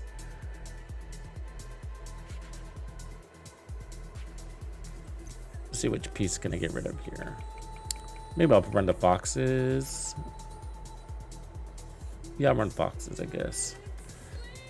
I'm gonna try this chest piece here. You know what I mean? So that's what I found, even in legendaries. And so I found in legendaries, it's like, you know, spawn door, throw a fire grenade, hold a lefty, give your team extra damage. But then I noticed like my team didn't even, I mean, it's same thing. The enemy's kind of trapped in the fire and it causes so much chaos, and then you're even an average DPS team is just slaughtering them, you know. So you didn't even really need the extra damage, you know. So I gotta fix my stats here though. But so then you're just kind of in that argument. You just end up being in that, then you end up falling in that argument. Well, you might as well. I mean, it doesn't hurt to have extra damage.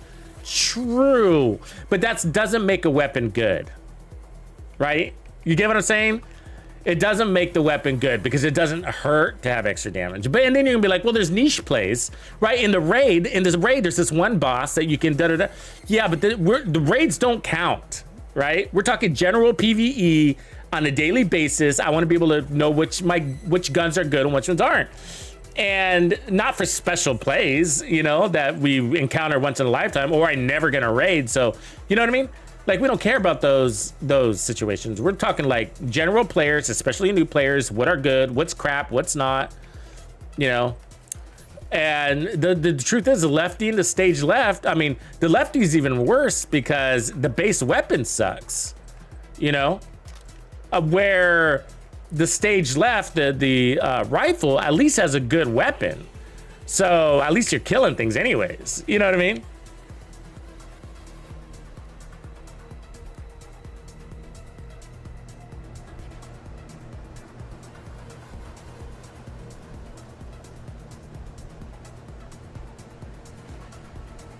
Yeah, I generally hate the FAMAS too, Grumps, but with that talent burnout, it's, you know, it's level, right? It's like, you know, I hate the FAMAS because, not because of its RPM, but I hate it because of its burst. It's just like, it just got such a kick to it. It's like, man, I missed a lot of shots at 900 RPM, you know, and that's only going to happen once, and then burnout, yeah, you know, is going to cure that after your first reload. But still, you're right. Yeah, it's not my favorite weapon, that's for sure.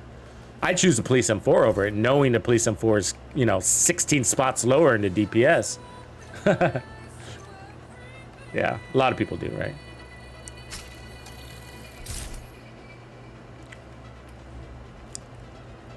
But yeah, so that's what's interesting. So what makes, where, you know what I mean? What makes the stage left good, you know? Even in Legendary, okay? So go into Legendary one of these days. And, you know, there's helicopter drops. Like, let's just say, I don't have all my crits. Oh, I guess I can change that one too. Trying to get my crits leveled. The problem is I got my mods. This is good, actually. I don't need to change anymore. Actually, this could go crit damage. I should probably be running a Cheska, really, instead of Foxes, but this is fine. 45, 81, that's good. Okay. And so the catch here is I'm shifting things, right, to the chest piece. So we're going more for that, which we might not like, but I want to test it. With this weapon, can Allegro, invisible hand, with shots on target, maintain that chest piece? And it's going to be a struggle. That chest piece is hard to work, but I'm going to try it.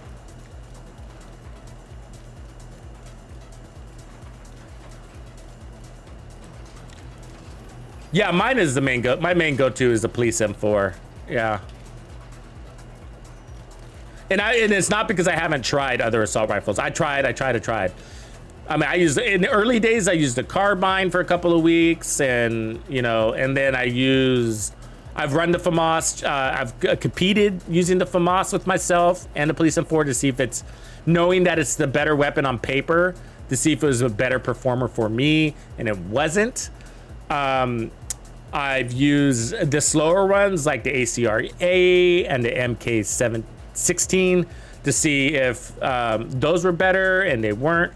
The AK-47 I ran for a while and saying, oh yeah, this has got to be the god. It's the god. This is before the TK days. And I was like, this is, oh my God, I feel so powerful and legendary. And then I the same day, I started the mission over again, switched back to my police M4 and killed everything faster and easier just because I was missing less shots. So I was like, oh, you know, now I know why I keep going back to the police M4. I keep going back and back and back to the police M4. And so it's just like, no matter what. So the only weapon that is probably the TK, the Kingbreaker is the only weapon that really stands a chance with me in the assault rifle category. Otherwise, obviously, the St. Elmo's.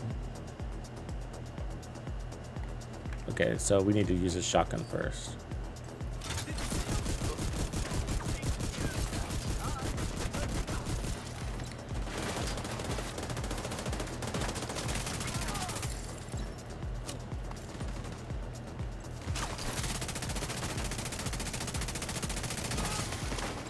So in this, we're evaluating the chest piece.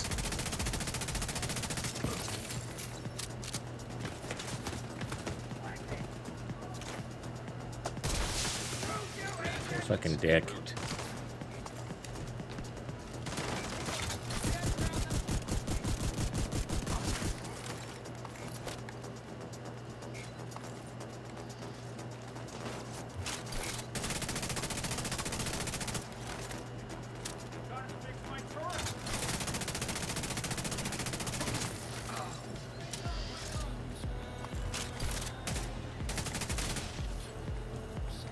These fuckers.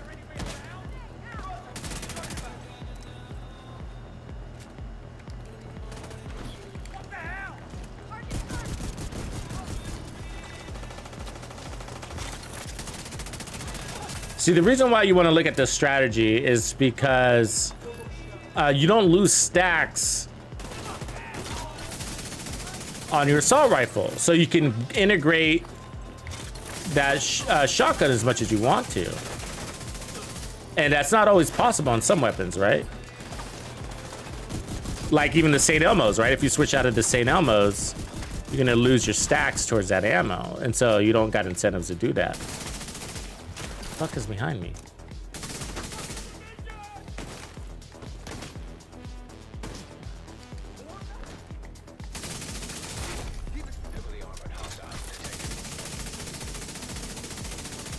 God damn it, I missed all those.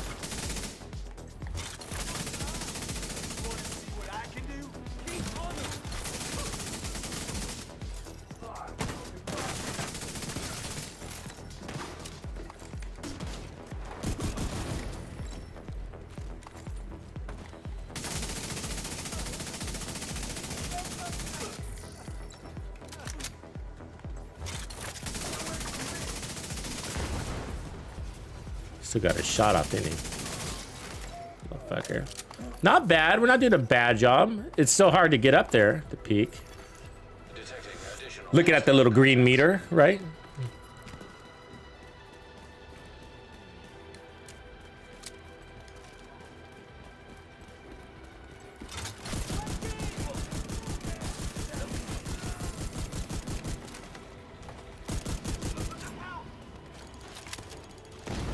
Really? You fucker. I saw that grenade.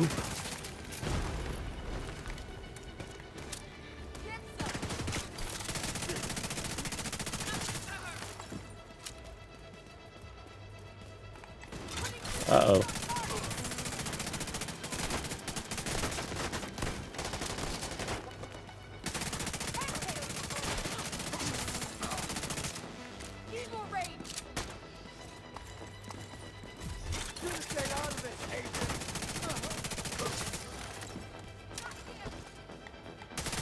Oh, I hate when they go upstairs.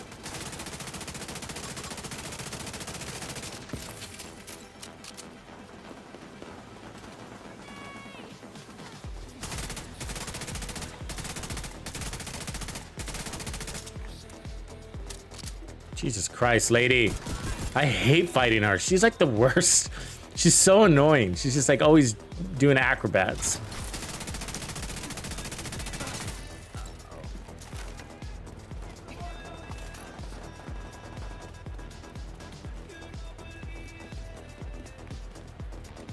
Where we at? Where we at?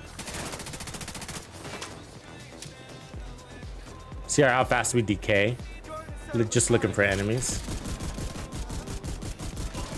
But I'm not really feeling a lack of damage, so.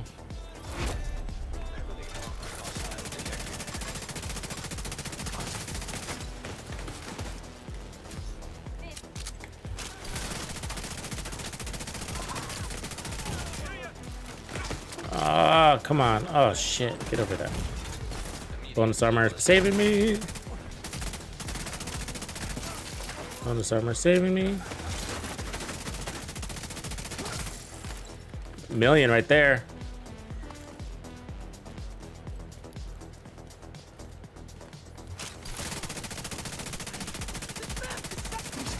Million right there too.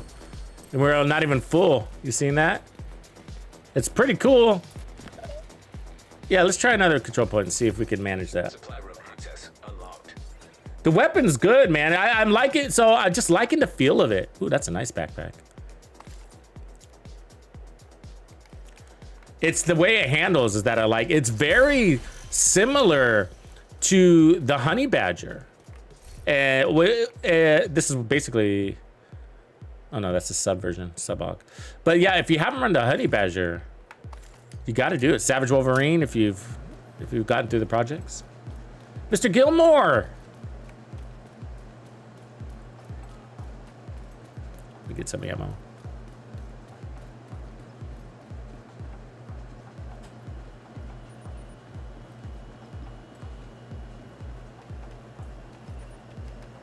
Yeah, the MPX is pretty nice. We ended up creating the outsider build, and I think we ended up using an alternate. Oh, there's somebody downstairs. I think we ended up using an alternate SMG. I can't remember exactly.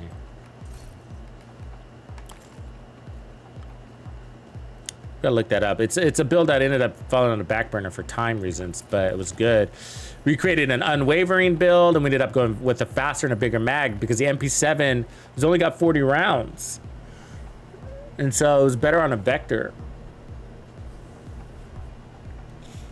to make use out of that 40% handling, 400% handling.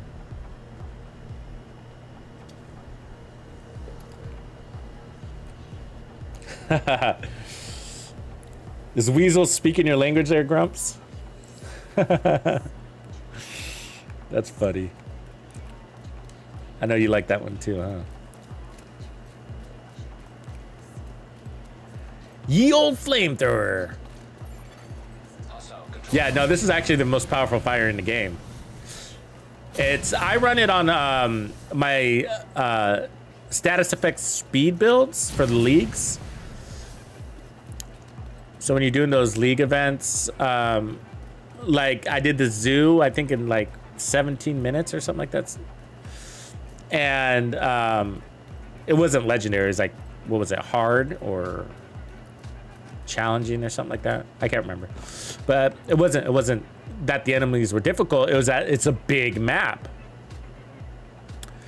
And so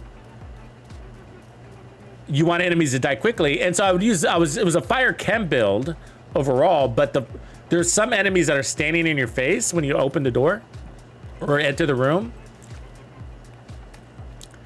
And in those scenarios, you need that torch, especially.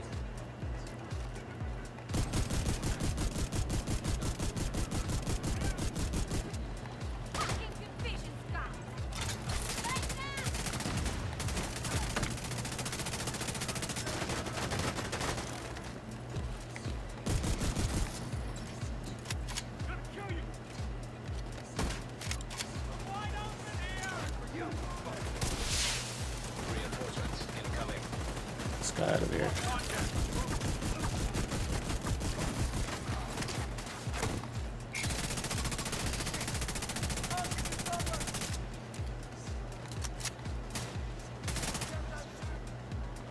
Maybe they're all hiding.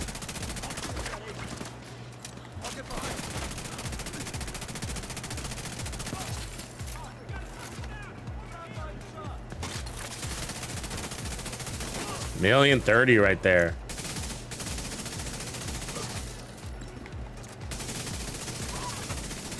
No, 1.1. As we're getting shot in the back. Oh no! Oh, I thought I could. Oh, that's a Tusk shotgunner. Fuck you! Oh man, that sucks. Where'd she come from?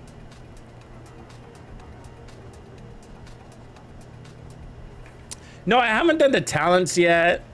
It's a good one though, actually. It's a good idea. Just talents. I'd have to section it out though. There's so many. Weapon talents, and then chest talents and backpack talents, I guess. There's so many situations. But I think that could work.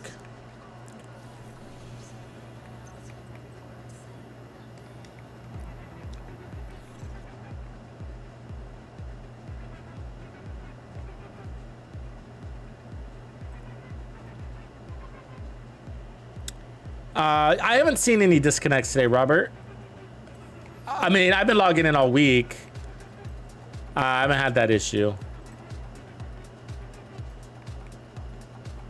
Actually, I did have it once, but it wasn't constant. I did notice that. I was like, hey.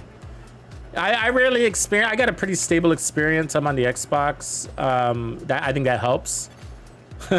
You know, being on a platform where the games got to go through certifications.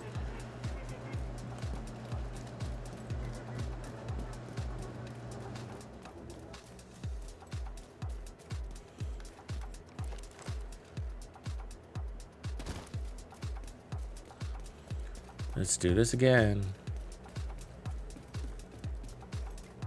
Okay. So again, testing the chess piece strategy.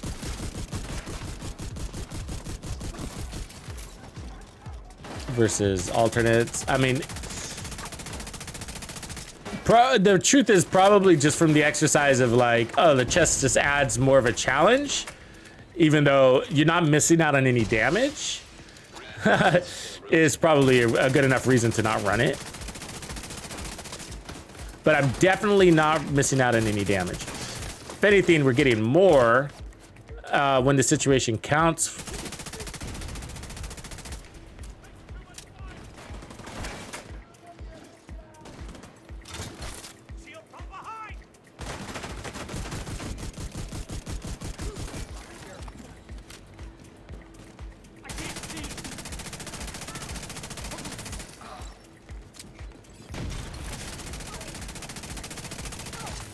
See, I'm not missing out on any damage or stability. I'm really liking this build, actually. Oh, wait, you're my guy.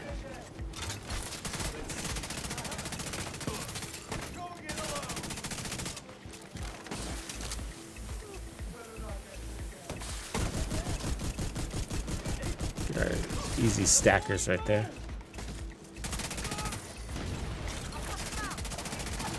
$1.1.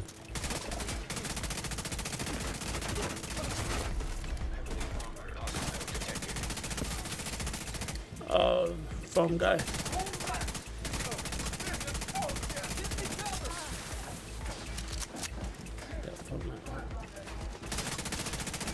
Foam with the heavy gunner boss sucks, right? You know what they're trying to do with that matchup.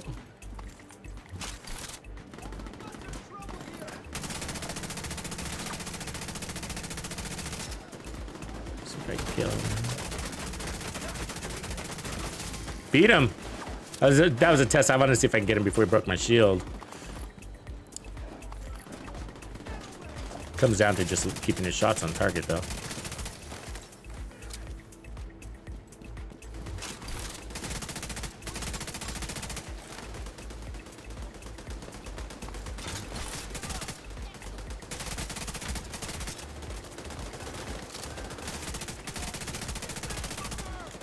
This actually works pretty good. Oh, I'm low on ammo. I didn't see that.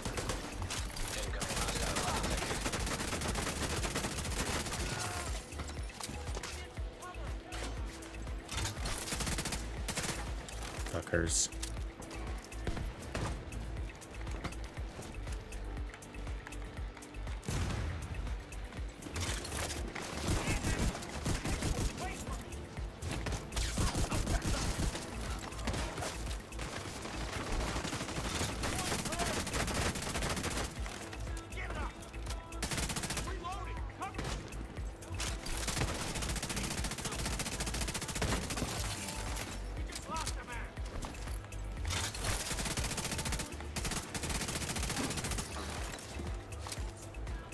Damn.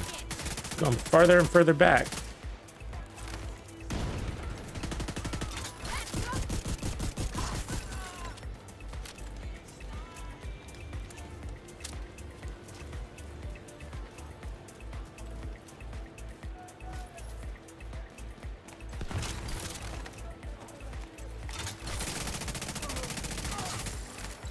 Anybody out there regularly use the striker chest piece? I'm mainly using it because of the synergy with the gun right now. That's really why I'm using it right now. And what I mean is the fact that I can switch to the shotgun without losing a stacking talent or disengaging some sort of damage. Who's alive and where are they?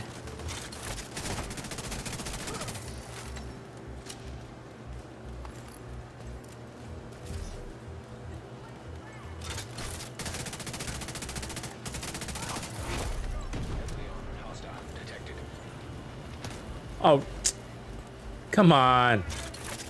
God, one toe touched the enemy and I'm fucking a little tinderbox. See ya, boss. Stagger power on this thing. Which, if you didn't know, is actually based on how much damage per second you're doing, as well as how much damage per bullet is coming off the enemy. It's as in a percentage.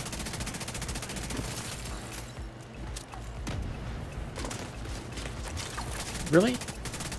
Come on, guys. Don't let anybody behind me.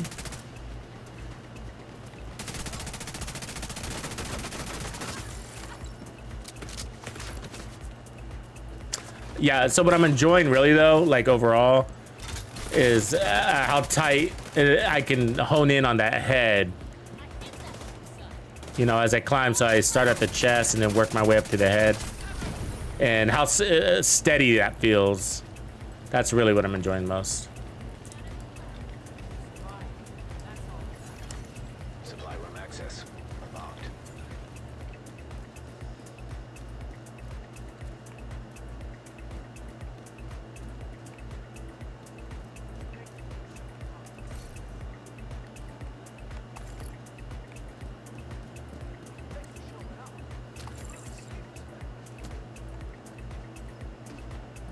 Yeah, we do.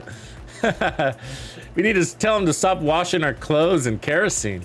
That's what's happening. Fuckers. We're out of water. Just use the kerosene.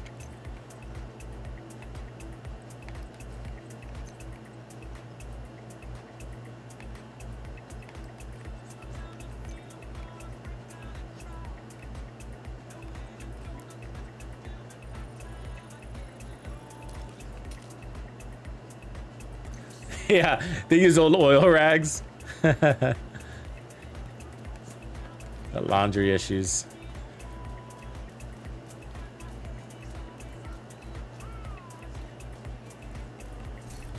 It should be a percentage of body or percent something, you know? The outskirts of that fire should, I don't know. I mean, one toe and you're engulfed in flames? I mean, come on. How can that not be managed? There's got to be something.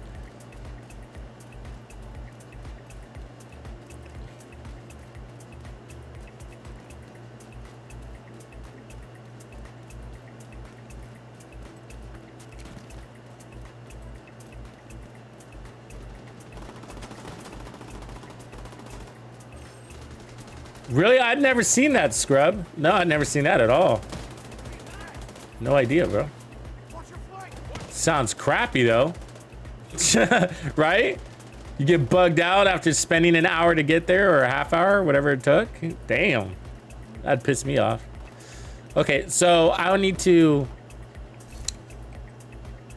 go back and compare.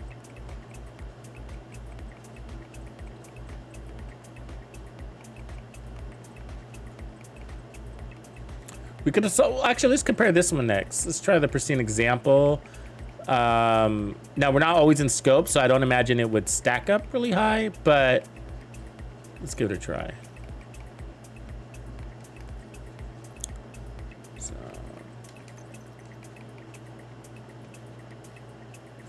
wait, where are we stats wise? 39.93. Yeah, I guess a little crit chance of help. 45.93. Good.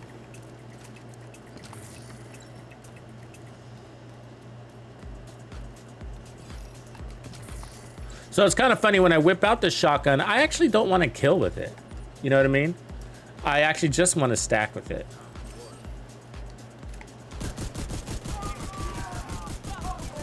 Because the longer the enemy's standing means the more stacks I can get. See, I'm full on stacks right here. Which wasn't hard because I only needed 100.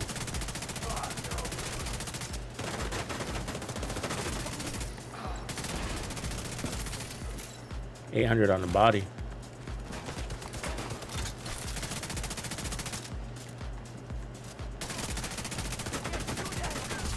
Million. Stack might stack faster damage this way. I mean, that was an easy million. We were like 20% on the scope, maybe. Let's try.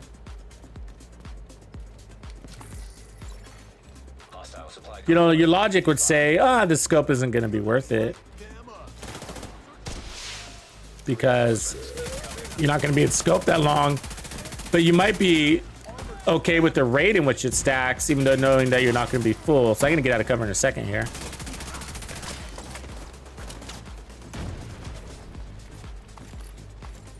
Somebody got behind me. God damn it. Fuck. How is he so fast? Now I got to go all the way over here. As you run away again.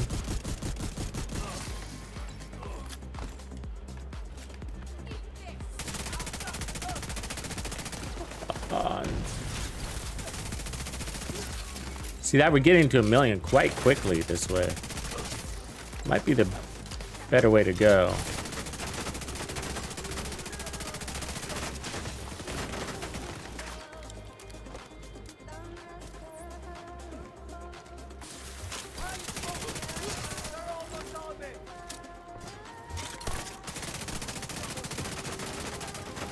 Wow, those last shots missed you, huh? 1,053,000 right there.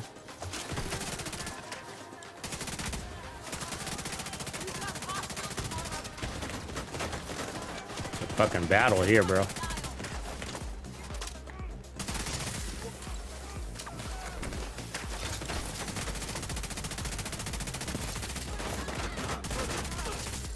1.2, that's the highest damage we've achieved. So yeah, I think it's working. This might be the better setup. It is the strongest chest piece in the game, but usually we attribute that to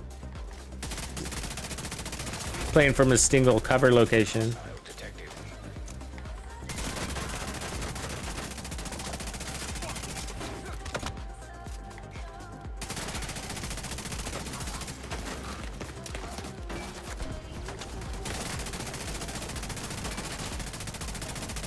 Fucker.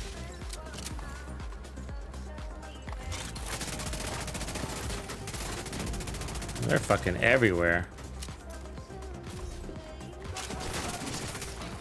Because we got a convoy up here too.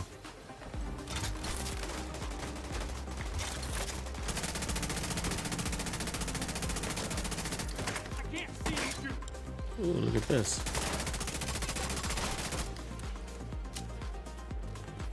That wasn't nice.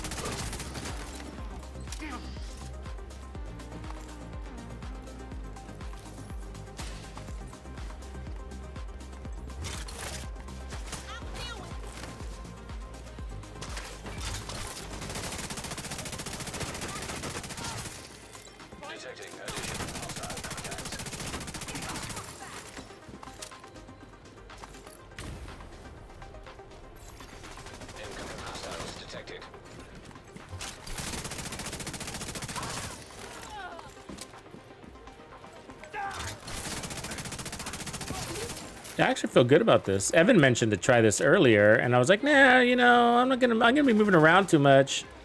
That's it, you know. But it does stack just enough to give you that edge without critting or shooting, right? It's just by aiming. I think I might work out. Really? Really? I mean, who could shoot like that?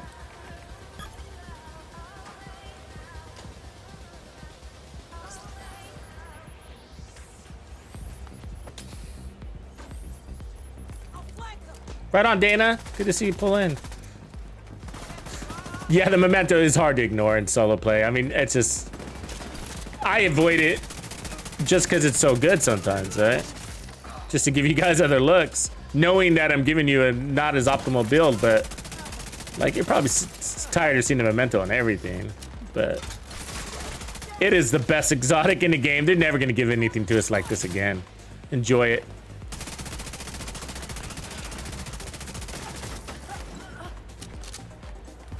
I'm pretty sure they did it out of spite too. That's the funny thing.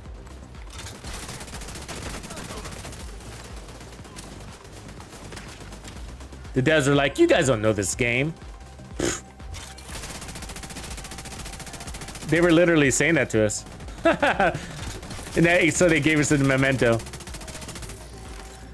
And the reason why is because everybody was complaining that they were getting rainbow drops back in the day. This is like TU, what was this? TU 9, TU 8? When they were undergoing these changes. And so everybody was complaining, oh, we're getting, you know, videos are going out. We're getting these rainbow drops. This is bullshit. You know, look, I got a Cheska piece with skill damage, and I got a Cheska piece with armor regen. I mean, it's a perfect fucking rainbow. Rainbows suck, right? Rainbows suck. Come on, devs. Devs are like, you want to see fucking rainbow? I'll give you a fucking rainbow. You know what I mean? And they gave us the ultimate rainbow, right? And then the traditionalists were like, oh, the memento sucks. It's not worth running. You know? It's not worth running. Not over vigilance. Vigilance is way better than a memento. You know? It's like... So they're still saying that. You know, some of them are starting to come around after a couple of years. Thank God. It only took them a couple of years. But the devs were showing us like you're better off balancing your build. Well, as the game opened up, the game started to open up too. Especially, it's not so black and white. There's a story. There's a history to this. But like, the devs started giving us. I think what ended up happening, this is just speculation, but I think the devs realized that everything that they were building towards was this team play cooperative approach, and all of our gear was tailored to that, including scaling in the game. But what ended up happening is they started realizing there was such a force in the solo nation that they needed to shift gear to support that. And I think that's what changed in the end. And so that's why we started getting things with self-sufficiency and adaptation, which is what the memento does, right? So that's a nice little chess piece, huh? Maybe I'll keep that one just for fun.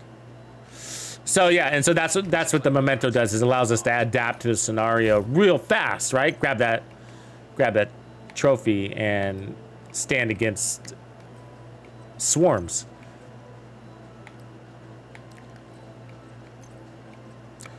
But the problem is that, I mean, by that time, what were we, 2 years in the game, a year into the game? I can't remember, but at least a year. And the community was already conditioned to seeing that the idea of a hybrid or multiple colors on your build was a bad thing, right? So the whole community was conditioned on this. Solo Nation checking in. Yeah, and so like it's the whole, I mean, we were all conditioned this way, and it took time. Like, I didn't adopt the memento right away. I didn't. I actually went for Ridgeway's Pride. I was running Ridgeway's, so Ridgeway's Pride came out at the same time. And so I was running Ridgeway's Pride the whole time. And it took me a while to come around to the memento. And then Ridgeway's Pride is all red, crit supporting, right? And so back then, that's what everybody did. We all ran the min-max build, right? You didn't see armor on damage focused builds. You didn't see armor on damage focused builds. And that's because the enemies were too strong, and it's still the same, And I still believe that. I always preface armor with the condition, and I hope you guys listen to that detail. Armor sucks in this game. It does. The enemies just take it away. But there's 2 reasons to run armor, or there's more than 2. There's like 3, maybe, or 4, I guess. Let me lay them out. Why do you want to run armor? One is if you just want that bullet threshold resistance.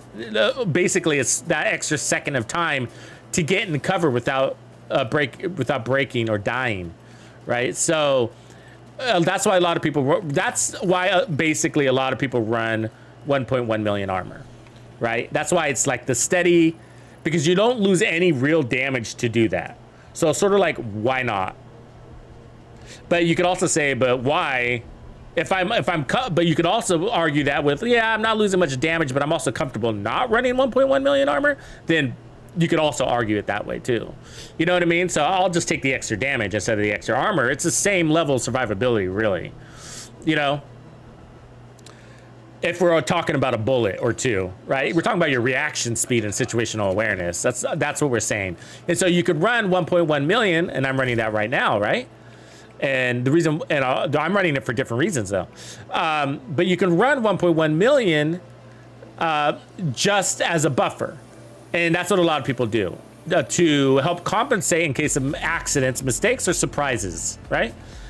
The other reason why you'd want to run more armor, a good reason, is because you're running bonus armor. And notice that I have no armor on kill on this build, right? The bonus armor is my armor on kill.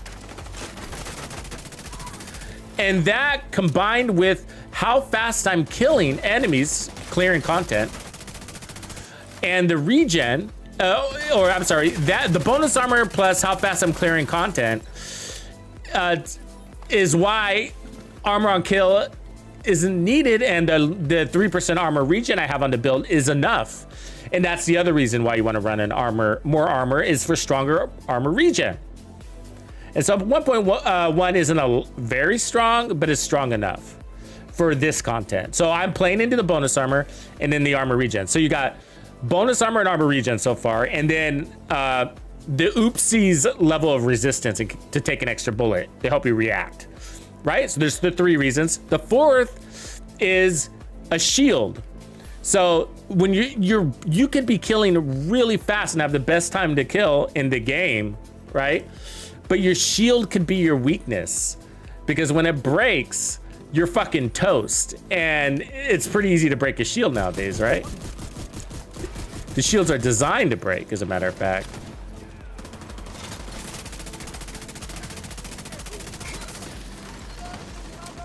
They nerfed the shields not too long ago, right? Fuckers. Got an angle on me? Who is that? You? Who's got on the ground over there?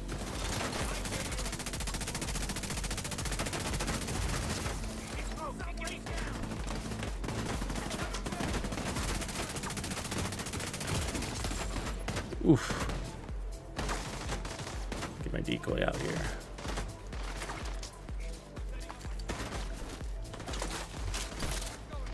So yeah, so those are the reasons why you want armor. Armor sucks in this game anyways.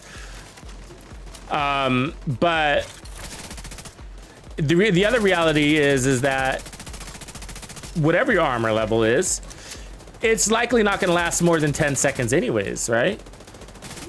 I mean, if you don't take damage every 10 seconds, I'd be surprised, to be honest with you. And that's why I like Memento's bonus armor, because the reality is people will say, oh, it only lasts for 10 seconds. So, you know, it's not real armor on kill. But like, yeah, your white armor only lasts for 10 seconds too. You're always taking damage, you know, in this game. Reality is, you know. Reality is you can take, it's not gonna last more than 10 seconds. I mean, that is based a little bit on your playstyle. I mean, I guess if you're way in the back, nobody sees you. Then maybe get by.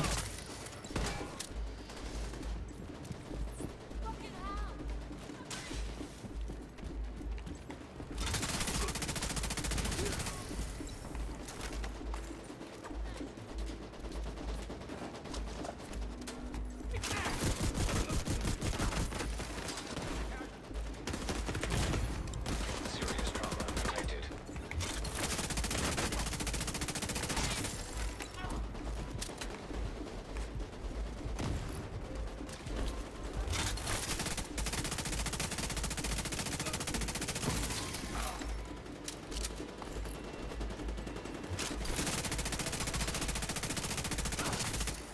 .900 at range without the shield. But so I kind of always say, like, you should see your build armor go up, down, up, down, up, down. That's a good thing. It is a good thing, you know? Like, you don't want to be running around with full armor in a weird, and I know that kind of sounds funny, but it just means that you might have too armor on your build. Too much armor on your build. You might have, or you might not be playing into a build's potential. Maybe you're playing too relaxed and the build's really aggressive.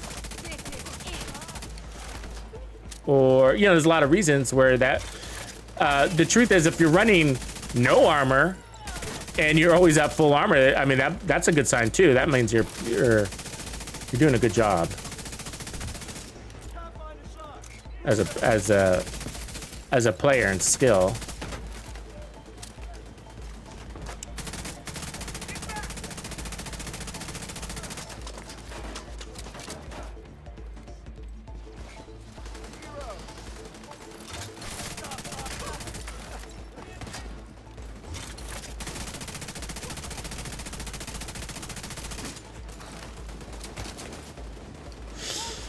You know what I'm seeing here also with the focus is like, it's making, I keep seeing like this last bullet where the enemy almost escapes and it looks like they're gonna escape, but then I get him with this last bullet and it ends up being like this really strong kill shot bullet because of focus continuing to stack up the longer I'm in scope. And so that last bullet is obviously the strongest bullet and it keeps getting me that kill before that guy rounds the corner or whatever. At least a couple of times I've noticed that.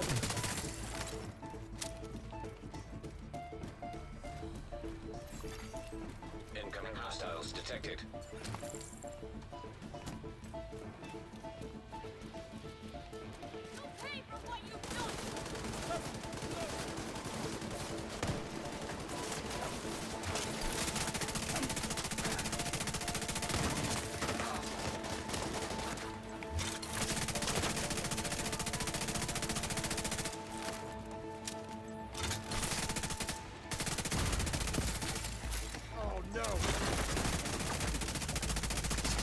1,088,000. You seen that stagger power on this thing?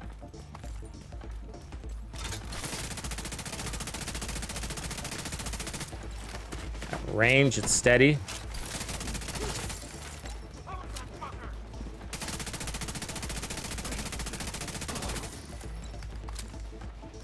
All right, close encounter here.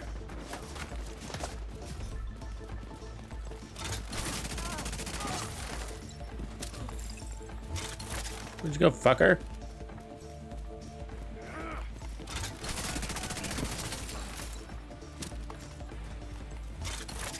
That guy is gone, huh? I'm really liking how this does at range, too. It has the feeling of the ACRE. Heavily armored hostile detected. And I mean by being able to adapt to the recoil really quickly. Striker's helping. And we got the mod, too. If I showed you my crits, you'd probably be a little bewildered. But you'd be like, wow, the build is hitting over 1 million and you got such low crit numbers. We got a new...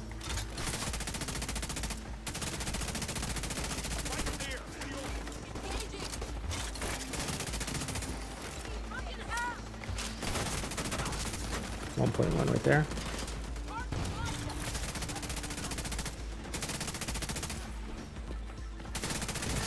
.4. Wow.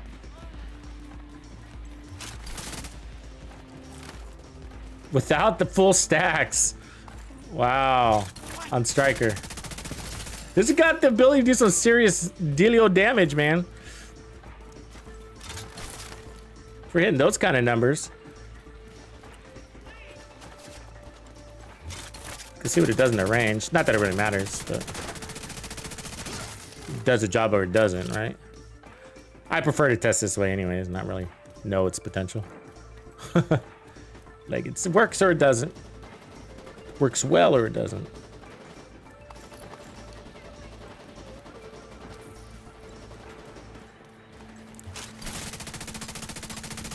Yeah, Starfield's making me nervous. I'm nervous about Starfield, you know? Because it looks like a cool game and it's tantalizing, you know? It really is.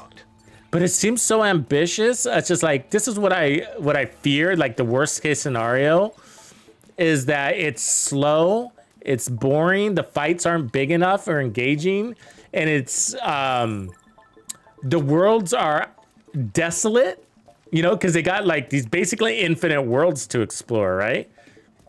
All computer generated and shit. And so you go there and it's just a bunch of random AI animals, you know what I mean? Nothing to do except to pick up some rocks and some mining materials. And it's just like, oh my God, that's all I'm doing is walking around and collecting rocks, you know? And I've seen some of the gameplay that they promoted. That's just like, the battles are like 3 or 4 dudes and that's it, you know? And so I'm just like, oh, what am I, you know? I like action, right? I like a lot of action. And exploring is fun to a degree, but when I play 3 or 4 hours in a game and I've killed like 3 or 4 dudes, I'm a little disappointed, you know?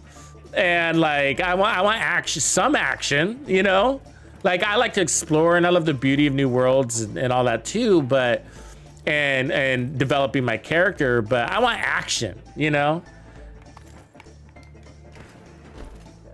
And so I'm afraid that we're just gonna be going to these worlds in that game and then like, just like not a lot of action is happening and you're just collecting these minerals and it's more just for the sake of exploring. And I feel like these maps could be empty, you know? Just nice to look at, just a big fucking desert, you know?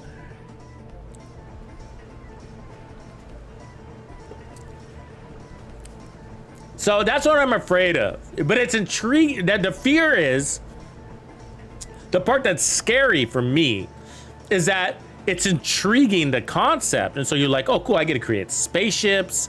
I get to develop my character's skills and basically come up with builds, you know, and like you can choose the way you want to play, like stealthy, versus all out combatant, you know, and so, you know, it's got some really cool elements to it.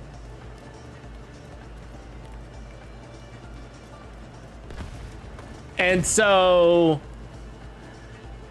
you know, but so it's just like, oh wow, look at all of what it offers. Let me get in there and play this game, and you're just like, holy shit, slow burn.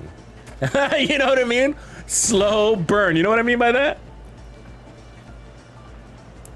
Right on, Braga. I'm glad you're digging that build. That's actually a pretty fun one. You're using the Foundry one? Yeah, the Foundry run is the slower one, but you are pretty immortal. You are right.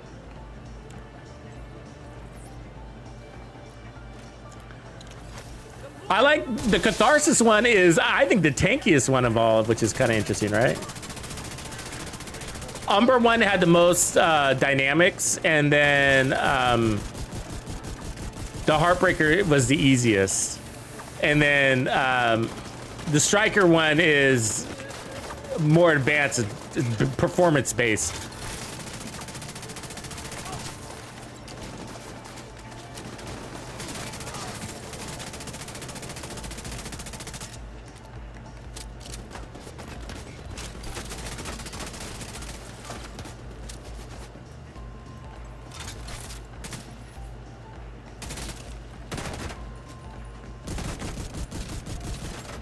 That would have worked if I landed some of those.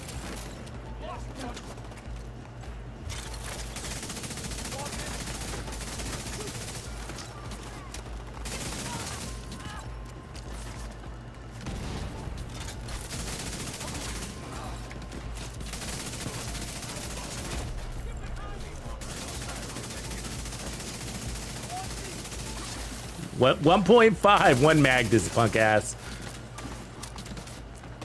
Yeah.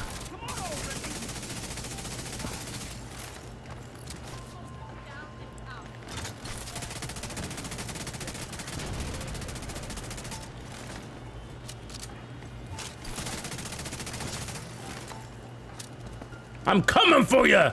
Tux is coming. Detecting additional hostile contacts.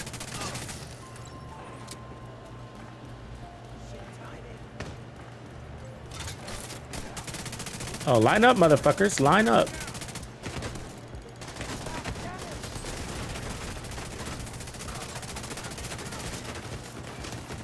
Oof. What is that? This guy? Oh, it's a heavy.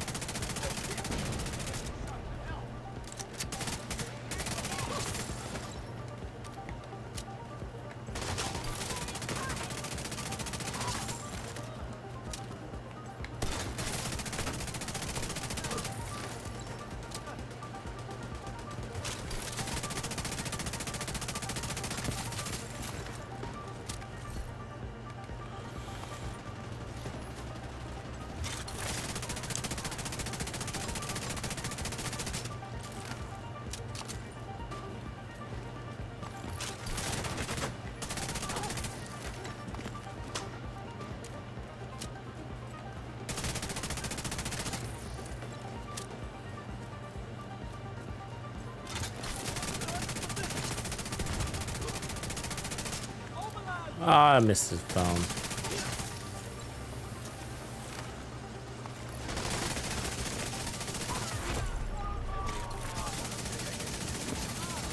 Good timing, boys. Welcome to the party.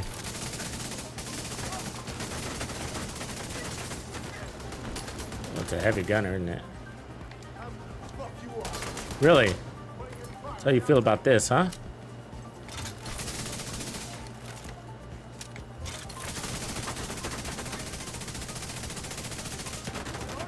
You now DPS the boss.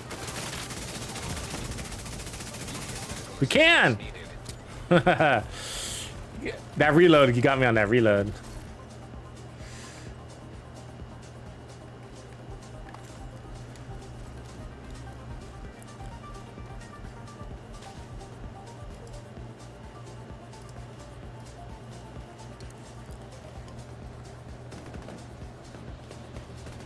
Viva la resistance! Thanks to that little bonus armor regen, be able to take just a couple enough just a couple extra bullets to finish him off. That's a nice chest piece too. Striker's on the map today, huh? Do I have that one? I have that one. Yeah, that's what I'm running. Supply room access unlocked.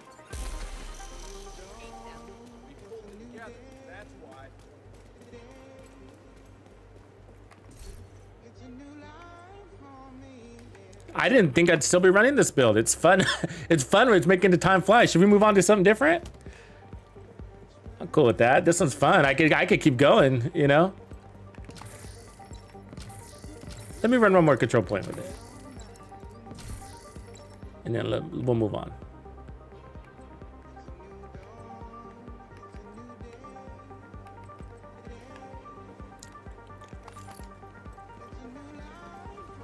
So Grumpy, how many red stars are you gonna get with this golden bullet event, do you predict? You tend to get a lot of red stars, right?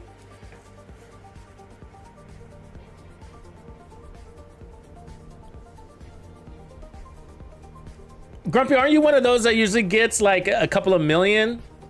I mean, a couple million, couple thousand? Are you one of those guys? Is that you?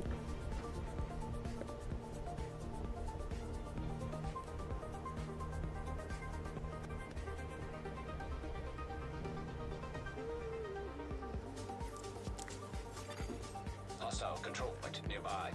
That's insane. Yeah, I really don't get that many. Like, even when I'm in grind mode, like for a week, I guess reanimated, I can get up there. But you play solo, so that's what kind of baffles me. Because when you're in group play, you get more XP, right? And so you play solo, and so I'm like, how are you getting those big numbers playing solo? You know? I don't know, but it's magic, man. You're a grinder. You gotta share your tips one of these days.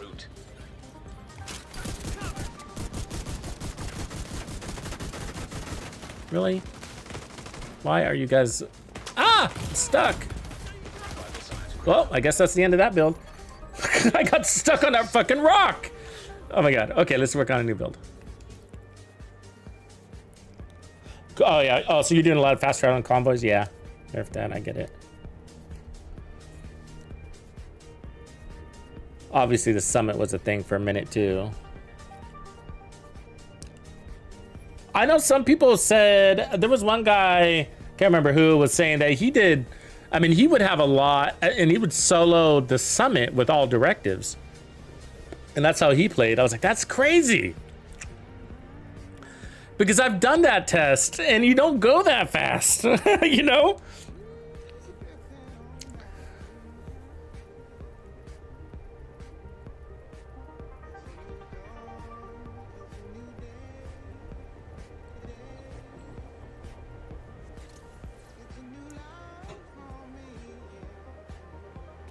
Yeah, biggest little rock ever. That was fucked up. That irritates me. All right. So that was really fun. And I'm going to recommend this gun on people that like to slay shit with little complications. Point, shoot, swap without worrying about dropping talent attributes, and come out with really good DPS. I mean, actually, before we change this, let's see what we can do. I clocked 1.5 million out there, and the real power of this build is actually its DPS. Now, we don't have the memento right now, so keep that in mind. I guess we can put on...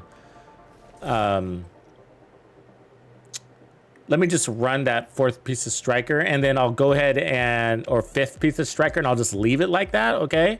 So just kind of stepping in for the memento, but we're not going to measure DPS. I just want that high crit value. So, so we lose armor, we lose skill efficiency, we lose some buffs, but I'm just looking for a general, so... and also remember the testing range sucks. Like there's so many conditions. We also don't get the shield doesn't work in here, so we don't get that stack damage from the shield. So there's a lot of things that don't work in here, sadly.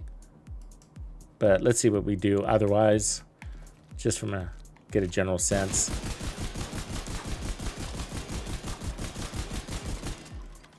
Probably better off with vigilance in the backpack, I guess. I think about it. I think that'd be a better matchup. Yeah, so we're missing quite a bit of damage right there. 1.2. 1.363. Yeah, let me see if I can get him vigilance backpack instead. Cheska. I mean, that one kind of works. We're taking away a red core though. Let me see if I have a red knee holster. Fucking complicated in here. Why can't everything just work? You know what I mean? Fuck.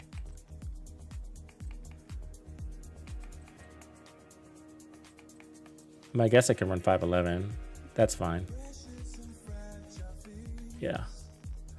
And then I'll keep it like that. I won't add the mod because it's bringing in crit chance and crit damage, and we don't have that on the memento. Okay, let's try again. That should be it's 25% weapon damage. So that should help get us closer to what the memento's doing. And we're missing the shield plus the short-term buffs. Remember that? The short-term buffs are valuable. They're 25% weapon damage on the builder running.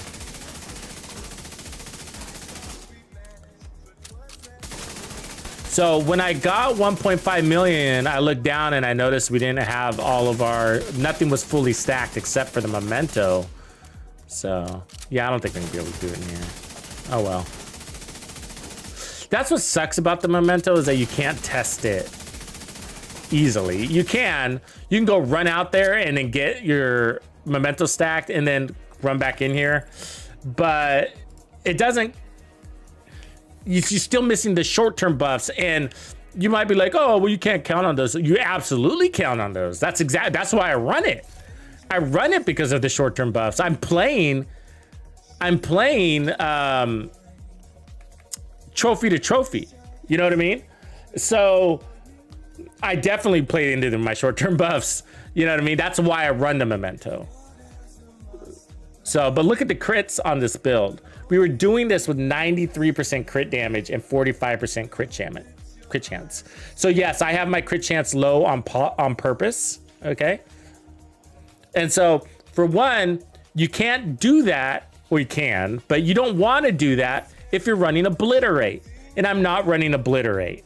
Right? So obliterate requires crit chance in order to maximize in the shortest amount of time possible.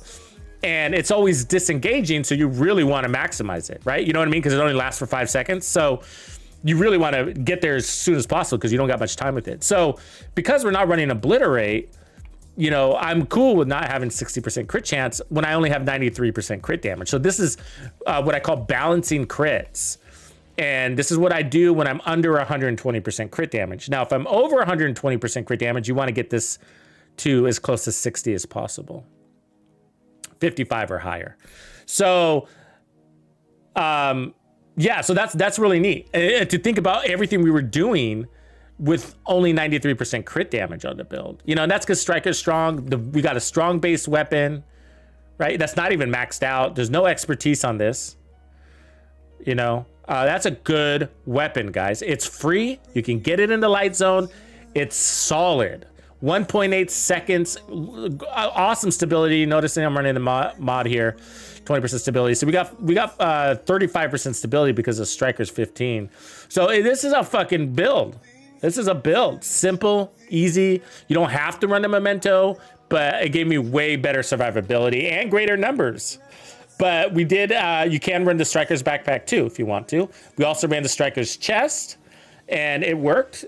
And we had great survivability. But it might bother you that you're not maintaining it all the time, but it was there on those big mobs or heavy targets. And the shotgun, we were using the shotgun more, so it's a good break. But this is where the magic is right here. You know, this. Being able to get out of your invisible hand and move over to the rock and roll without losing a damage perk. So what I mean is, like, and I know a lot of you guys know what I'm talking about already, but if you were like running St. Elmo, what, I'm full? Really? Annoying. Savage, annoying, White Death, get rid of you. Okay. So if you're running the St. Elmo's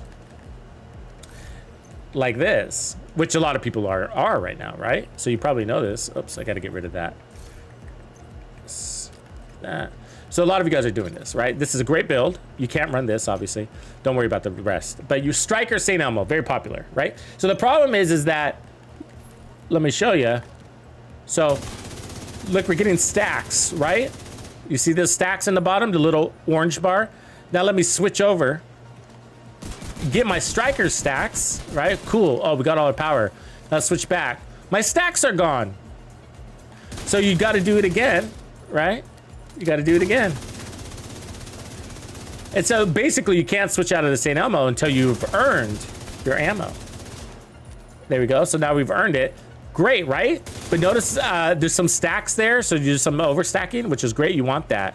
It's going to help for your next stack. But when you swap and you come back, you got no stacks anymore. So you wasted those extra bullets. So there's some, you know, you might not care. But on different weapons, that could be painful. Killer, close and personal, right? Any of those. Optimus, you won't care. Strained, you won't care. Those are measured, you don't care. So those are all good ones for weapon swapping. But you got to think through if you're going to be rotating weapons, what talents you're going to use. Very important detail. Okay, what do we got on the map here today?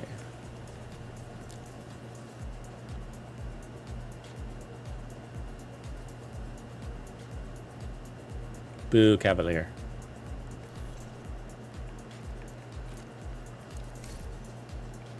We should probably start getting ready for some golden bullet builds, huh? I mean, that's one of them. That's a golden bullet build, if I've ever seen one. I mean, no doubt. Everybody's probably gonna be running this. St. Elmo's on golden bullet's gonna be a fucking drug, right?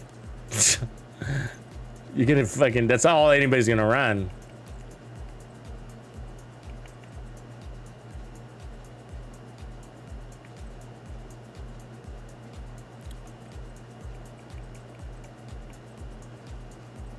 Savage Wolverine is good.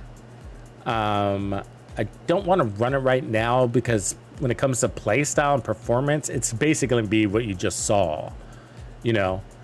It's going to come out to the same type of performance. You'll be watching the same gameplay, basically. Same with the Shield Splinter. Such a good gun, this one, too. And it's not my favorite either, but it's the same concept, you know. Point and shoot.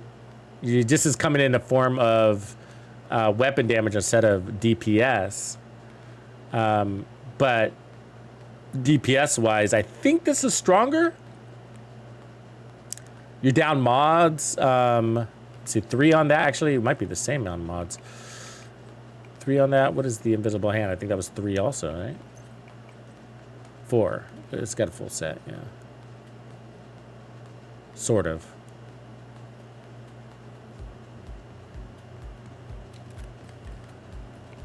Doesn't.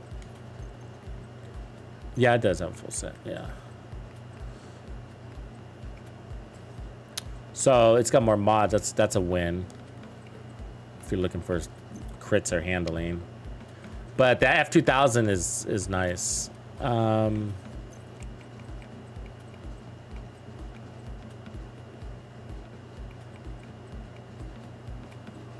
See if I have this. See if this SMG. This I want to play with the Tsunami too.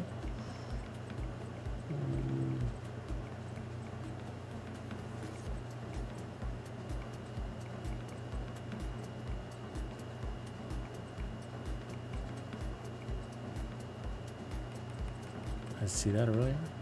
No.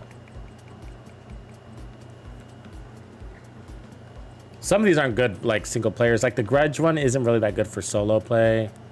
I mean, you just got a lot of better options than Vindictive. Oh, the Slayer's fun. Ooh, the Black Friday could be fun. I also want to come up with a good, just classic M60 build. New Reliable is so good. Don't sleep on that one either. I mean, I was really close to putting that on the God tier. New reliable is insane.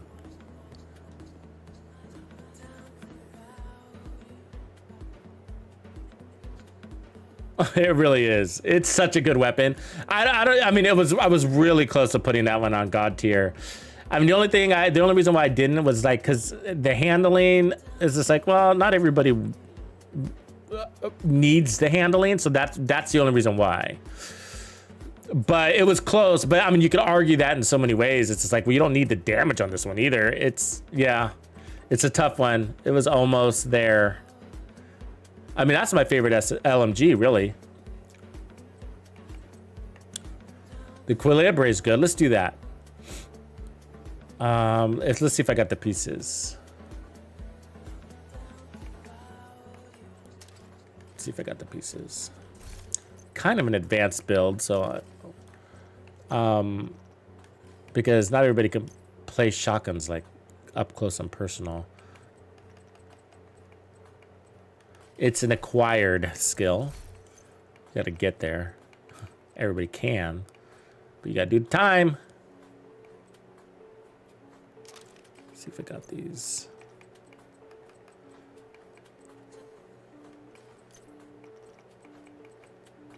Might not have the pieces here. I don't.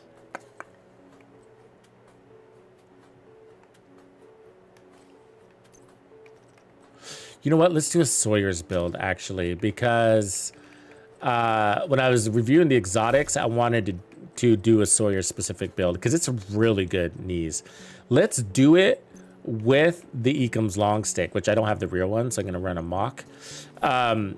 Because there's a nice synergy there, and I want to showcase both. I do want to showcase the Ecom's long stick. I've been sitting on the Ecom's long stick. Like, it's an eye-opener for me. Like, the Ecom's long stick was like, I'd used it before, and I was like, oh, I kind of like this gun. And that's where it went. That's where it stayed, you know? And I've always loved the Sawyer's knee pads. I've just kind of evolved to a Memento sniper. But Ecom's long stick with its talent being distance, and the Sawyer's with its talent being stay the fuck still, you know? What a nice little synergy, you know? Play deep, slaughter everything. So sadly, this is a shitty version. I could try to craft one better, but I really want the perfect one. I just need to farm MMRs, but it'll do the job. No worries. I'll put the St. Elmo's as the backup. And then let's put together our good build. So let's go. We want to go power on this one. So I'm thinking like, let's go. I guess a Raldi. Let's see if I got a red.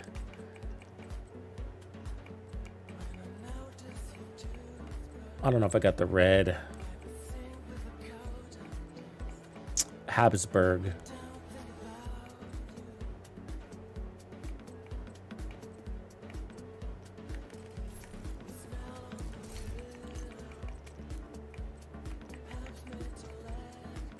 Not, I'll just use Walker. It's fine, but.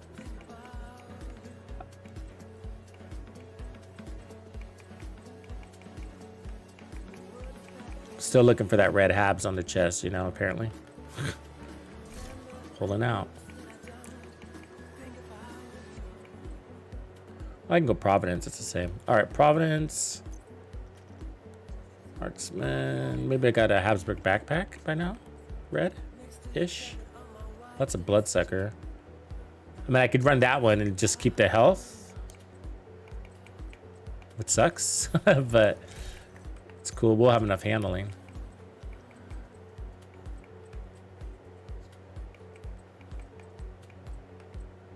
Let's see what I got.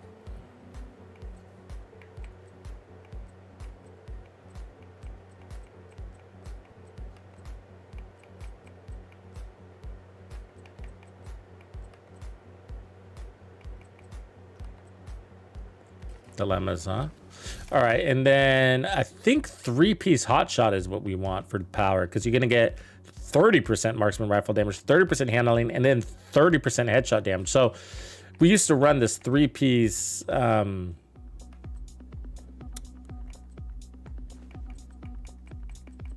aces back in the day, and it was really strong, right? And I think this is its replacement.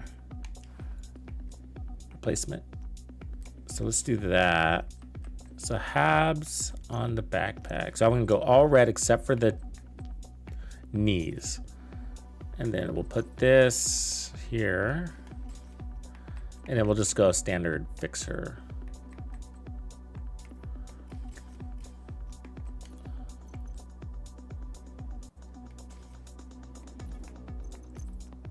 Get that duration up.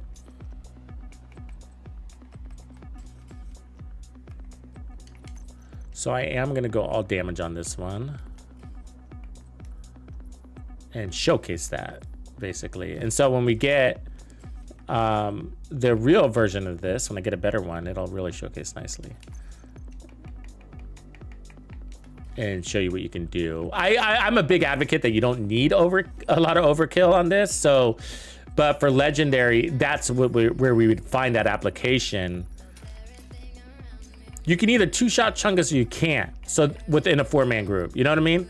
So the Nemesis is usually what you're just gonna take there. Speaking of which, I should grab that. To do that job, and so it's not really hard to two-shot Chungus. It's mostly about just landing the shot than anything, you know? That's really what it is. And so, because it's not that hard to get sufficient damage.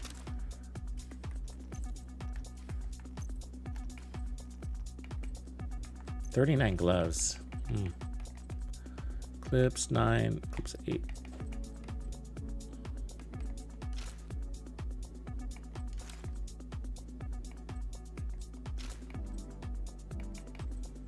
Too much gear. It is cleanup time, folks. Let's get to it. Start deleting some shit.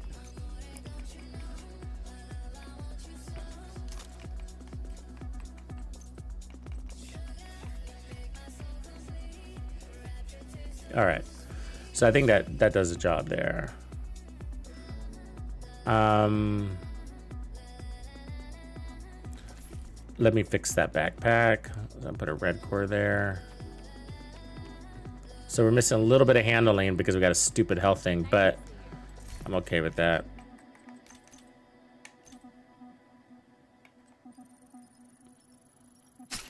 For now.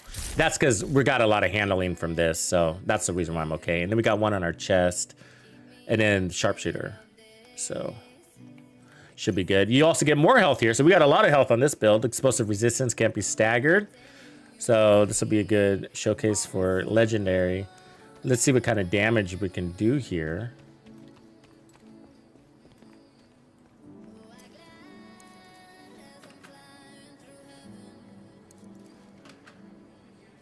Right on, Zany. Kyrul? Is that how you say your name? Kyrul? You liking that? Good.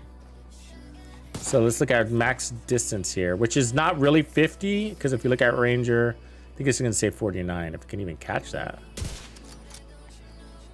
There, yes, you see that? So we're not really at 50. So keep that in mind. So let's go ahead and proc our headhunter. All right, got it. Now let's chain kill our way up. Can try to see the damage number. That's gonna be the hard part. Yeah, I don't know what that said. Anybody see that? 25 something. Yeah, 26 maybe. 25 something. Do you see how smooth this rifle is? Smooth, right?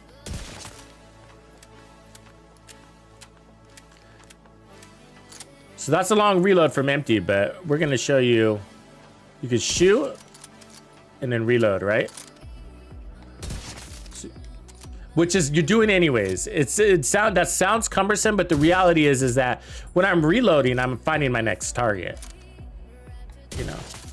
So I don't reload like every time, but after a kill, I usually reload anyways. So.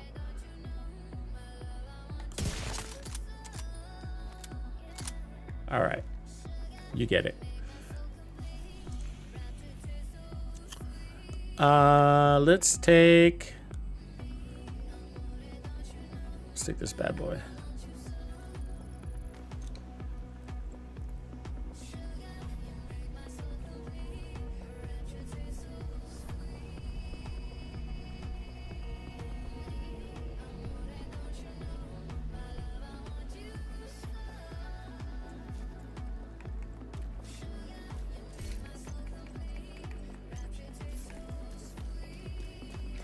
got your objective. Don't let anything stand in your way.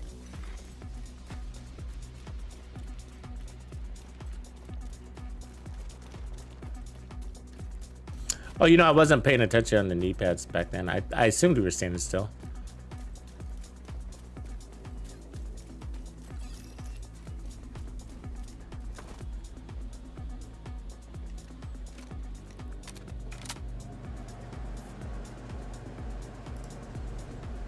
So it's not going to be as easy as if we were running determined.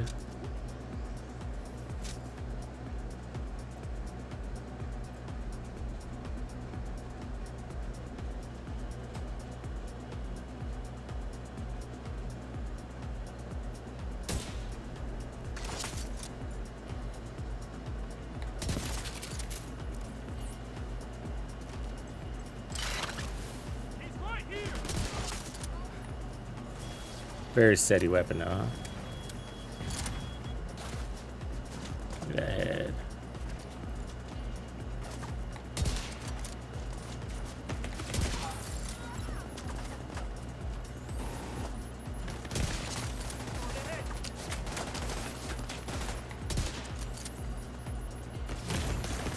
Serious trauma detected.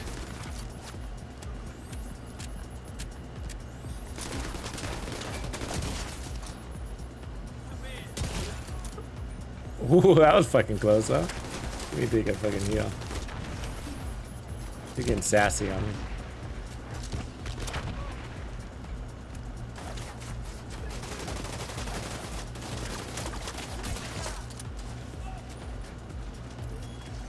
Gotta get this drone lady. Her life is gonna be shit.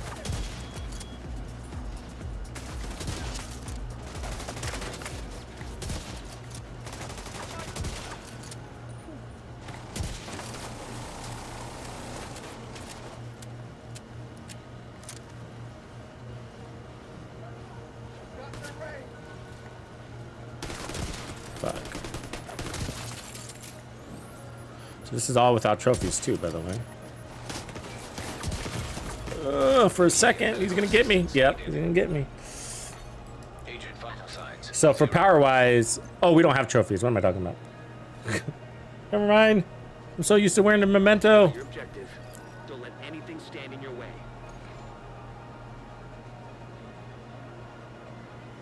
PR Devil, start with gear sets, you know? That's the easiest way to get into builds. They just need to match, you know?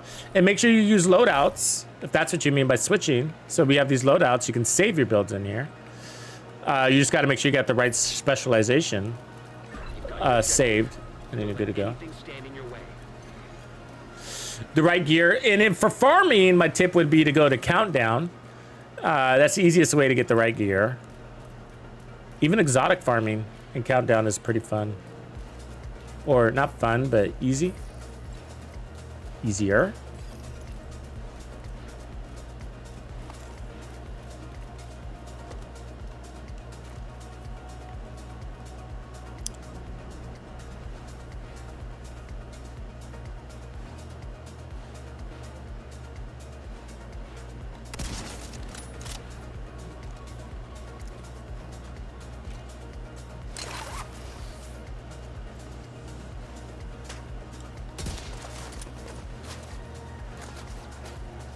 Look at those drones already coming in, huh? So fast.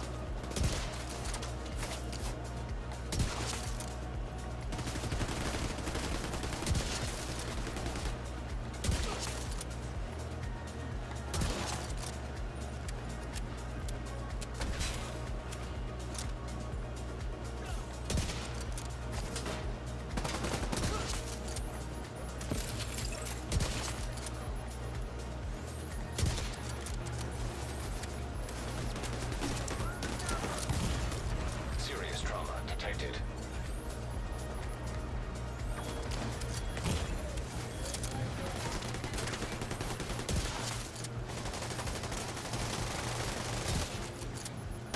Oh, what? Killed. What?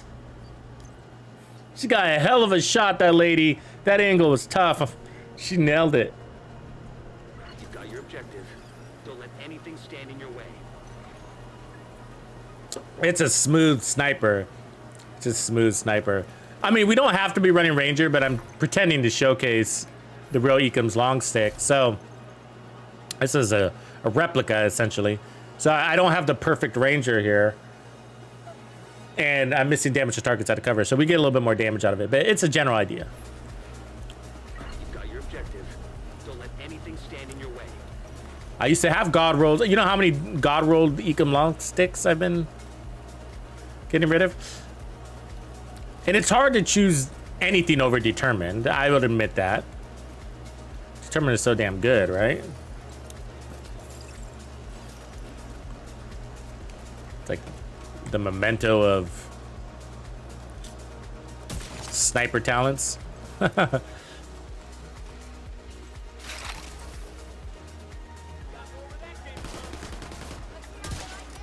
Got him.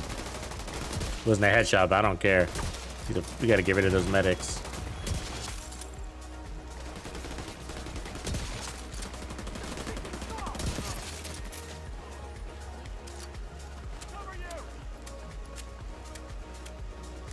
Who's that medic? Getting everybody up. Is that him right there?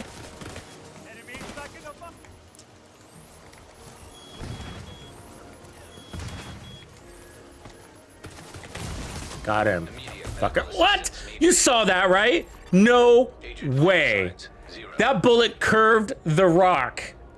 No way. Oh my gosh.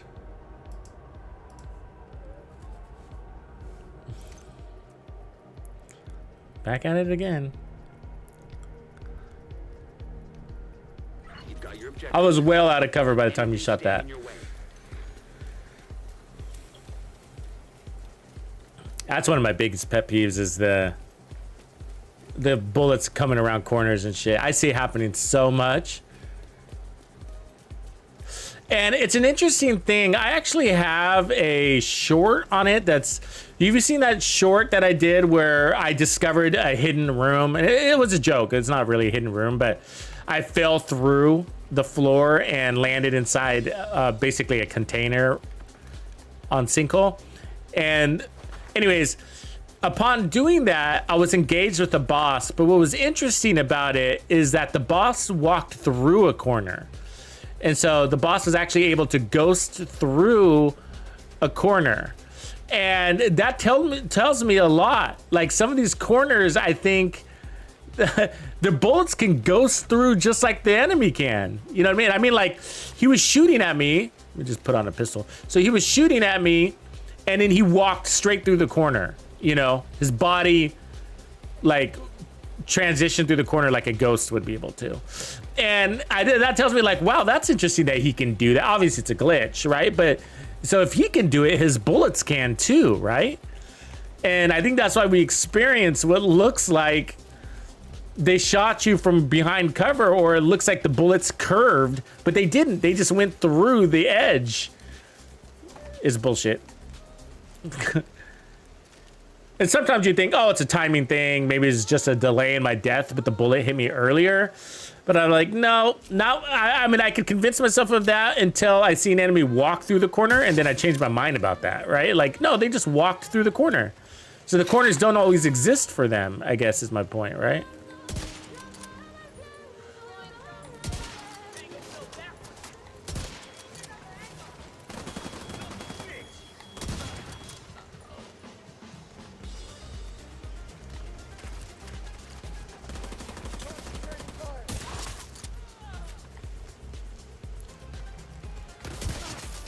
So the trick to success on this isn't actually the enemies, it's the medics.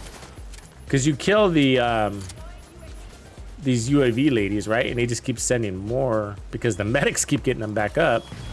And then they hide in cover, so they're very hard to kill.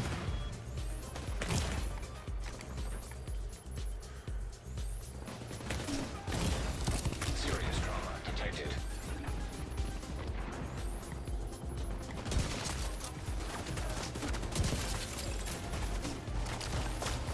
They're bringing the heat, aren't they? Vital signs 0. Fuck, maybe this is too hard right now. I should just go do something else.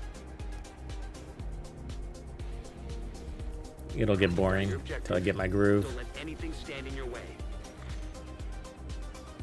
Where's good long range? This is a good long range one right here.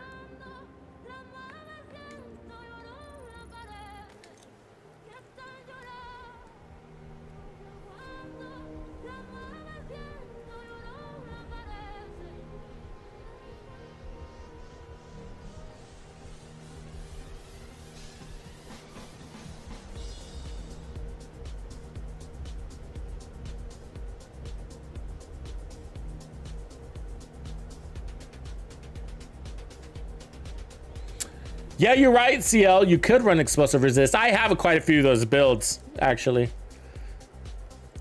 Maybe that's the direction I ultimately go with this one. I love explosive resistance builds because you're right. You don't really lose much damage, especially with Ranger. I mean, maybe that's a good excuse to not run Determined, right? Because Determined is really OP.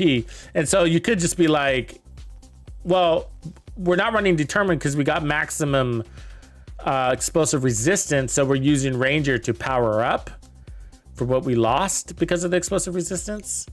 And I do have many of those pieces because I'm a big explosive resistance guy. I love explosive resistance. It like makes Legendary feel stupid easy, really.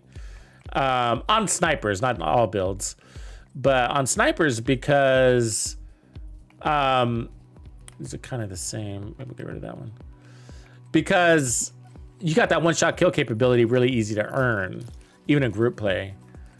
So it's you can justify that explosive resistance on that. It's a little harder on DPS general builds to get the explosive resistance. It could be painful.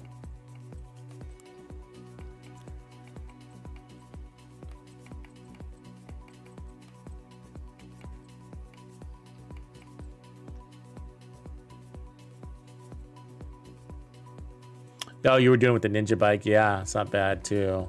If we had enough damage, I wouldn't mind that. Except I do like running these knees. I sort of want to do that.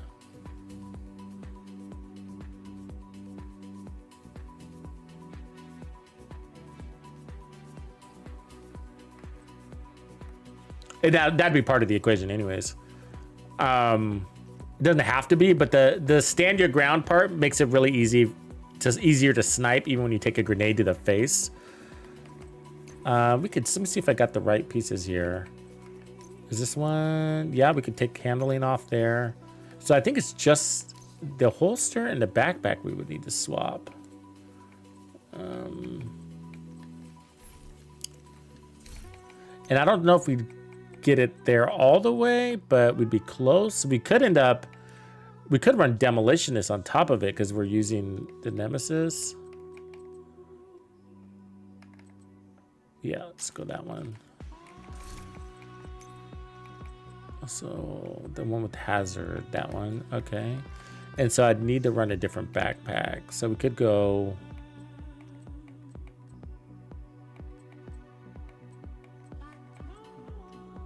We might not even need Vigilance. We could end up.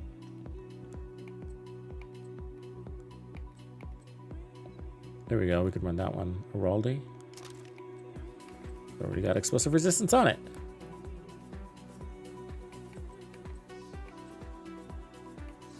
You could go Bloodsucker is what I was gonna say. But I think that's good. Okay. Providence. That one would work as an alternate. Bloodsucker Providence. And there's another Providence with Vigilance. So both good options. I kind of like the Providence option better than... because we're only going for headshots. So I'd rather take the extra 5. It doesn't really matter. It's all the same. So we'll just run that one for now. Well, the Providence has higher stats. That would be good. Let me see that. I wish I had perfect Vigilance here right now. It doesn't have higher stats. It's shitty. Okay, so we'll keep the same. There. All right, and then this one I can not reroll, so let me get a better than there. And then that one I need to change too. So hot shots with something I can roll. That one.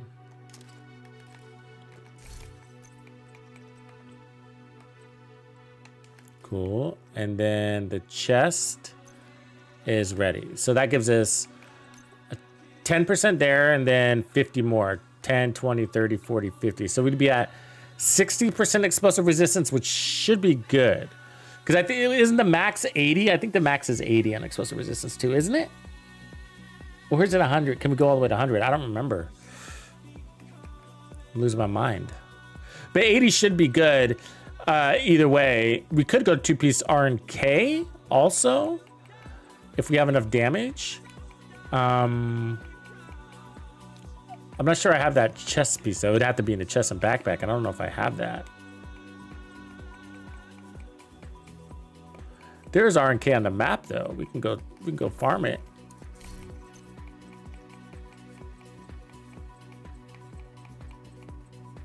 It's 80, yeah, okay, so we're close. If I run Demolitionist, that pushes to 70.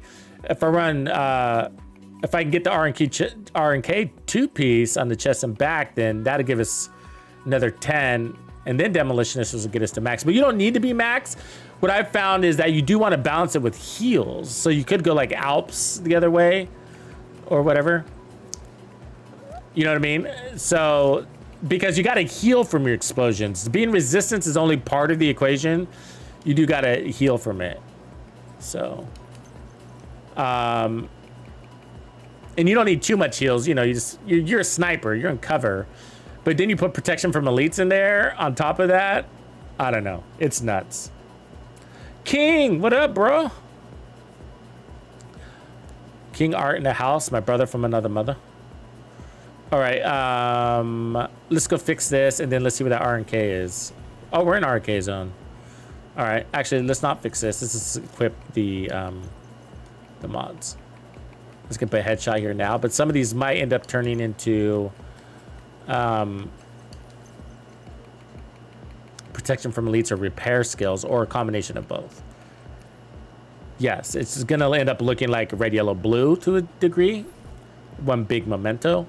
Look like one big memento in the end. Yeah, this would probably be a better route. So good suggestion. It's probably more synergy to run it this way anyway. So if I'm gonna, what I'm saying is, like, if I'm gonna run the Sawyer's knee pads, I have explosive resistance and damage, then you might as well load up with explosive resistance, especially because I'm pairing it up with the Ecom's long stick, which is giving us more damage. You know what I mean? You see where I'm going? So it's, so we can power down because we know we don't need all that damage.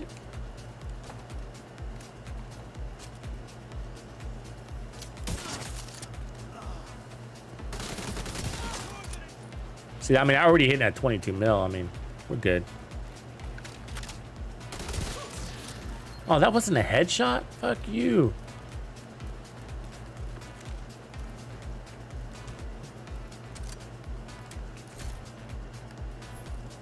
Take off that line.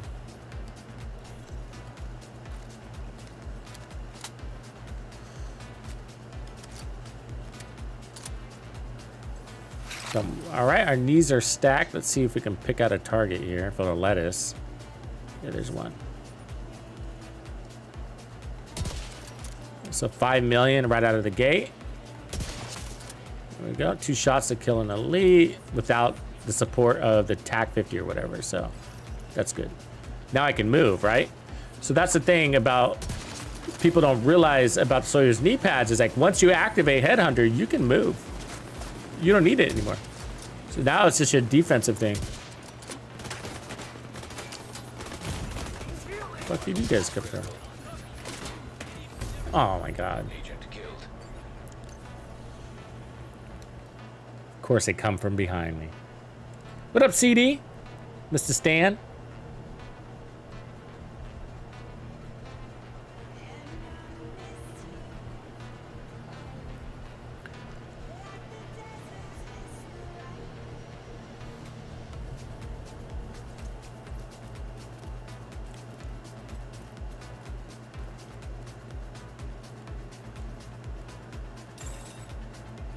agent detected.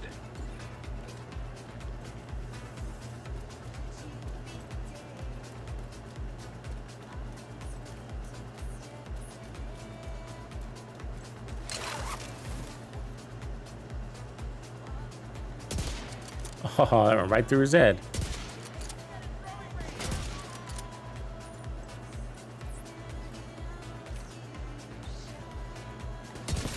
Those Molotov cocktails off your ass.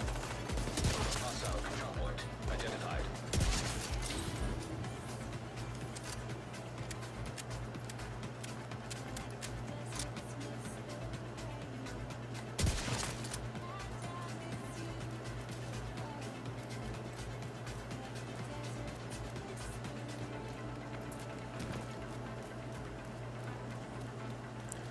I mean, it goes the same with what do you call it? The Talent Ranger. It helps a little bit, but you don't really need that little bit anymore, you know?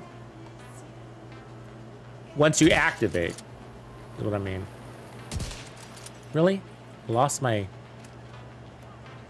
headhunter buff? You got 30 seconds. That's more than 30 seconds.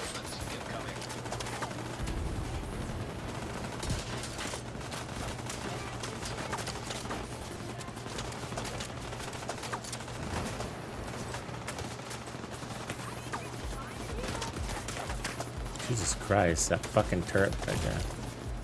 And you'd be surprised how far it can reach. It's insane.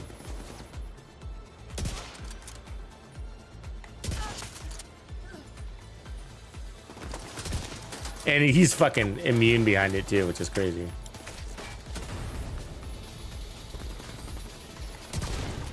Fucking thing.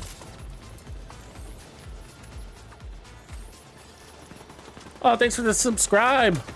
Appreciate you, man.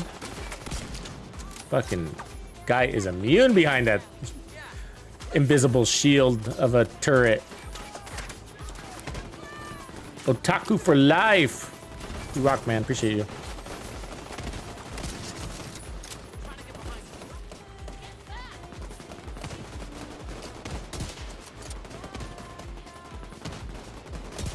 See that shit? I mean, come on, right? That's bullshit, right? I mean, when I'm standing there, I take all sorts of shots, but he's like fucking immune. Ah. Playing like shit.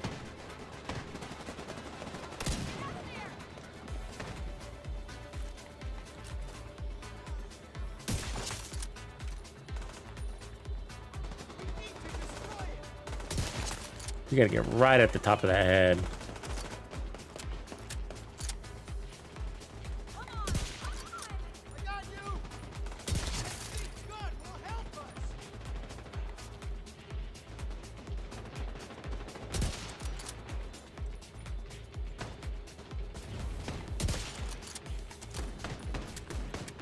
Weak.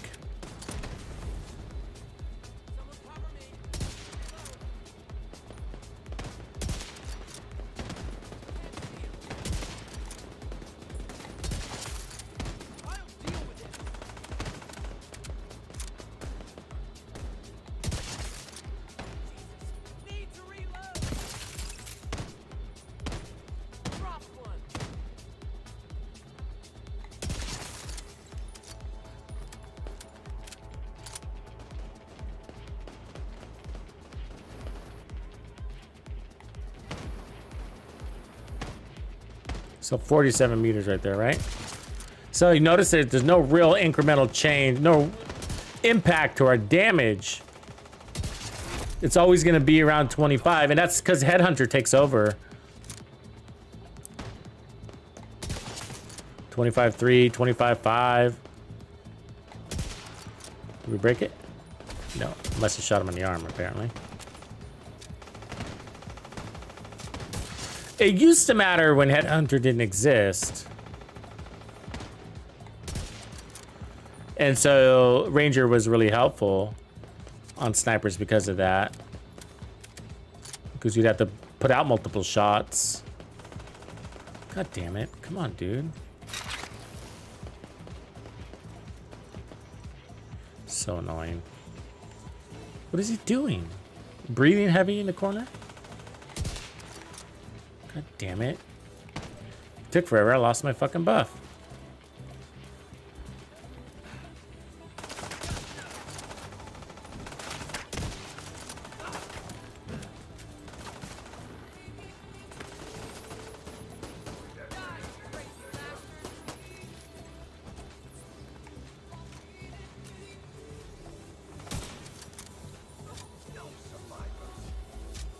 This helmet's actually really strong. You're better off usually shooting him in the body, but this is more fun.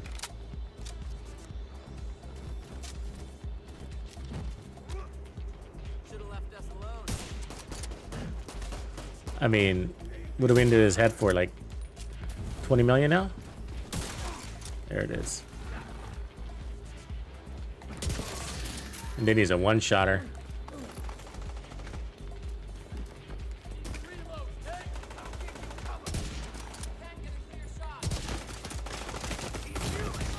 Serious trauma detected.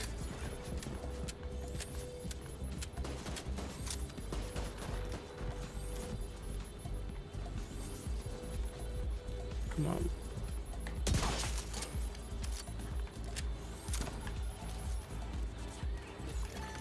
Incoming hostiles detected. So we're looking for a Cheska chest and backpack, huh? I mean, R&K.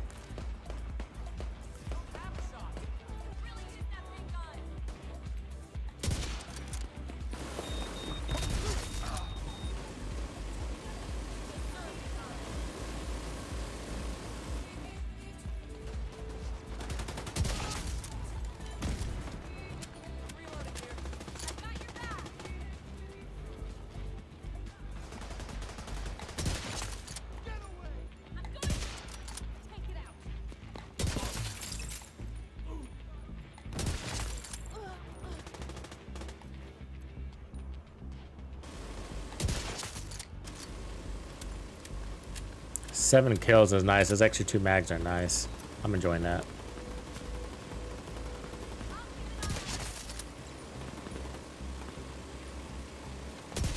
Oh, that was on your head, buddy. I saw that.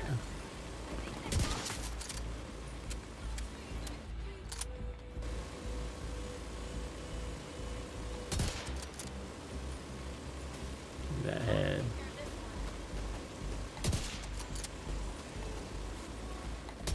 Come on, man.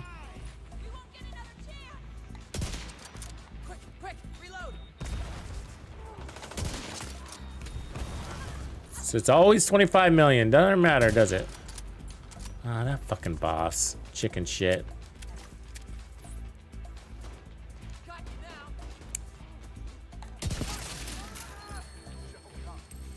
But it's enough damage. That's enough damage to also kill an elite in legendary. So that's a one-shot elite kill. 4-man group legendary. Marked.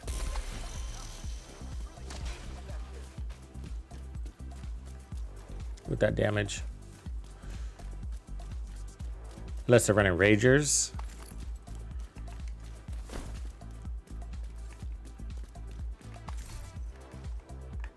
Chungas are always 2 shots no matter what, though.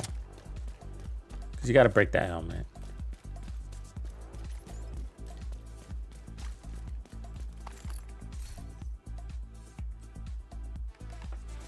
You know, I got lots of R&K pieces. They're just not in the chest and backpack usually.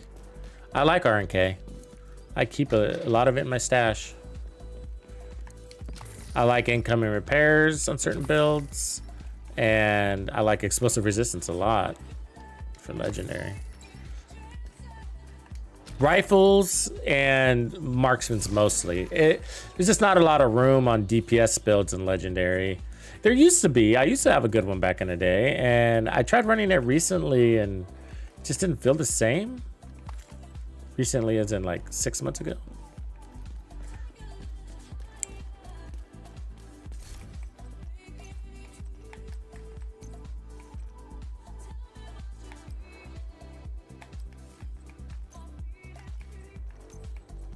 Forge, no thank you.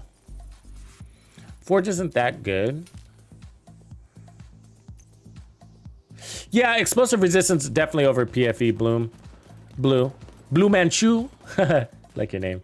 And that's because there's not very many elites in Legendary. You ever notice that? That's the way the game is balanced out, Legendary versus Heroic. And it's kind of, it's a little backwards for me, I feel like. I feel like Heroic, I mean, you know what I'm talking about. Like when you go into Heroic, it's nothing but elites, right? So protection from elites and Heroic content is pretty fucking good. It really is. And then when you go into Legendary, there's like 2. I mean, think of like a common one, like, what do you call it? District Union Arena, right? So in District Union Arena, you got the tank engineer, he's an elite. You got an elite grenadier, and that's it. The next elite you'll see Additional hostile contacts. will be a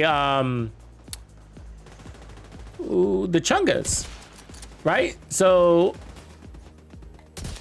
the first helicopter doesn't drop off elites.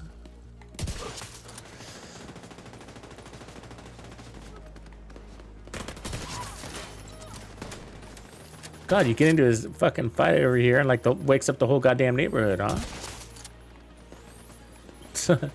So yeah, and then you got and then after that, it's just the Chungas who aren't that hard, right? Because they're so slow and whatever. So they're not really a threat for a sniper. Chungas aren't threats for snipers.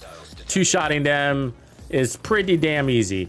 And the reason why is because you have all of these non-elite targets, you know what I mean, to stack against. And so it's actually sniping in Heroic is actually harder than sniping in Legendary. From a health pool perspective, of course, but also in the combat style, you can get flanked easier in Heroic than you can Legendary, and that's because Legendary flow is predictable, right? You know where the enemies are coming from, what door, and whatever.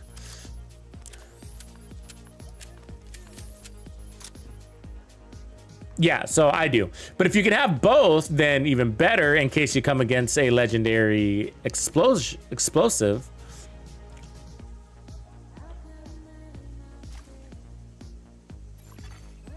Supply convoy detected. Yeah, one of the legendaries where you could get away with protection from elites over all else is the zoo. For some reason, has a lot of elites. I don't know why, but especially in the end, when at the boss phase, it's almost pure elites, and they did that with Tidal Basin too. So at the end, so Tidal Basin's pretty level until you get to the end, and then you get to the end, it's like just so many elites. Otaku, thanks for the gifts, bro. Wow. If you got a gift, say thank you if you're online. Appreciate you, man. You rock. On fire, Otaku. So like, I think that it's really interesting. So you do, so I am generalizing when I say that, but you do have to take it case by case, right? Because like I said, you know, you go into the zoo and you can run an explosive a PFE build there and feel like a god, you know? But they're the old legendaries, the 3 old ones, you know, explosive resistance makes you feel like a god. I gotta say, really, truly, like, I've already made explosive resistance sniper build, so this wouldn't be my first one. I have quite a few actually that I've published. One of them was with I think it's a Nemesis one. And another one, I can't remember what the other one is, but I'm a big fan of explosive resistance, so I think it's just a good way to nerf legendary. But again, like I said, it doesn't work with all of them. I do have a sniper build, I mean a skill build. So skill builds are pretty easy. Where am I? Yeah, so skill builds are easy to run explosive resistance on because it's really easy to power up your skills. Skill tiers doesn't conflict with explosive resistance and vice versa, right? So vice versa. And so they're, yeah, they don't conflict with each other. And so you can still put skill damage, right? You can still put a skill tier, and you can put explosive resistance on it too. So you can literally have your cake and eat it too. This is a good use case right here because we're out of range of that turret and powered up.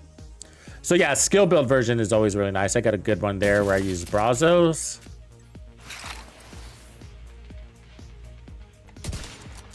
Oops.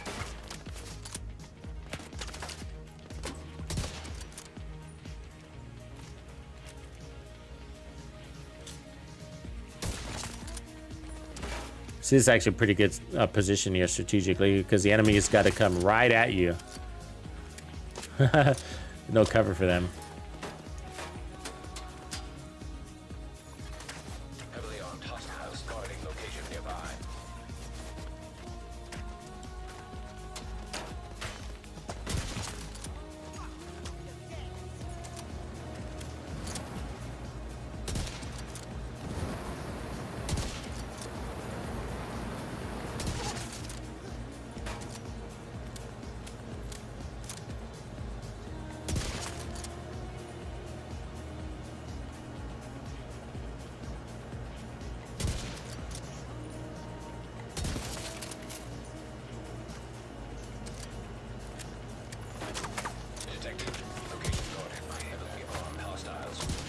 Hell of a good aim you got there, Mr. Purple.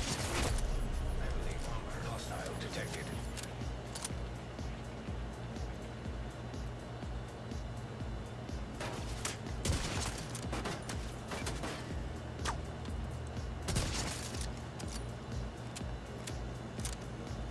I should put on my sniper outfit. I'll have more headshot damage if I do that.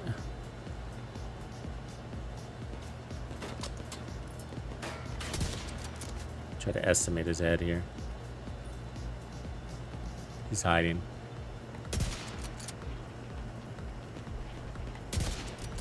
Yeah, he's hiding. He ain't coming out.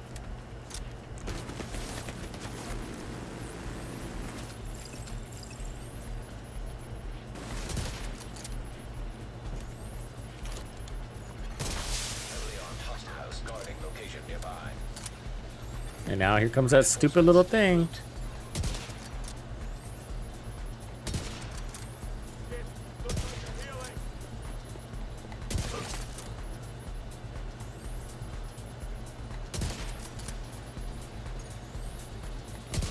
Come on, man. You can't drive that thing without looking, can you?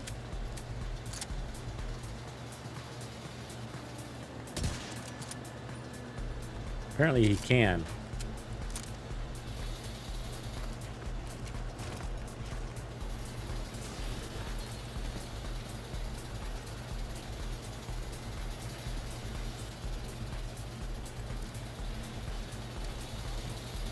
Really? Fuck you.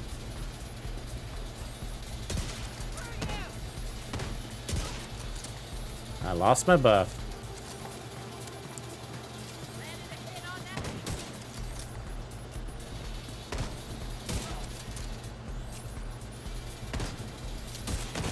Really?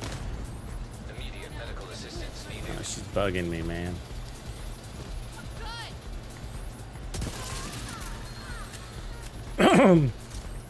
Better change that outfit, right? All right, sniper outfit. Yeah, hurry, hurry. What does the sniper wear? That one? Or my googly eyes? Let's wear the googly eyes. Get a sniper jacket. That's a good one. Ah! Ah! Serious trauma detected. They're fucking fast. Great, he's not gonna get me up. He's on fire.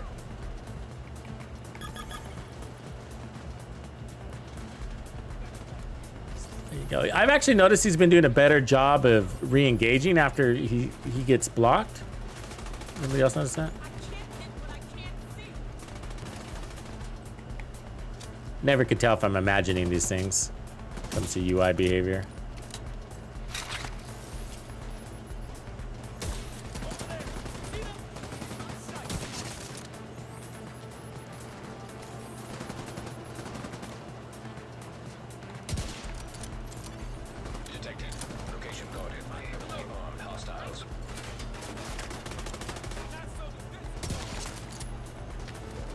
Oh, dude. Stepped right in front of my shot.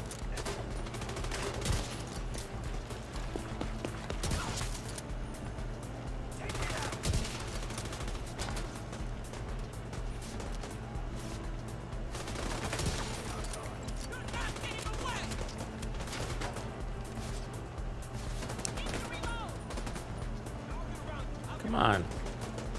God, this guy, if you're gonna be in the fucking heat.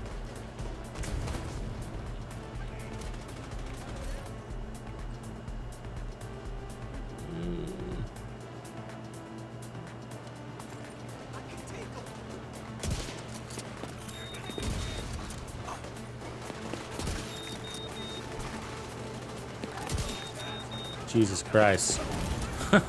You know, fucking guy's relentless. There I go again. Jesus.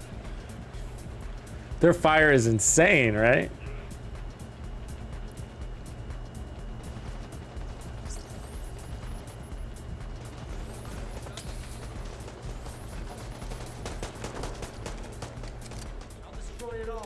I hate those explosive guys. They're like my...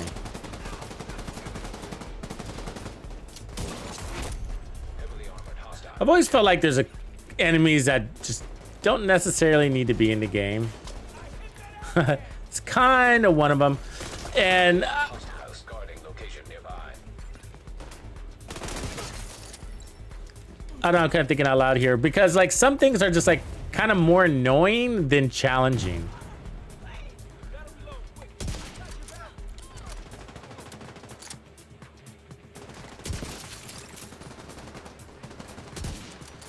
I mean, those guys, I mean, they're kind of cool. They're kind of cool, but pretty annoying. And I feel like we already have a lot of annoying things in this game. It's just like, what are they trying to do? Annoy us to death here? Is that the rule? Annoy us until we quit?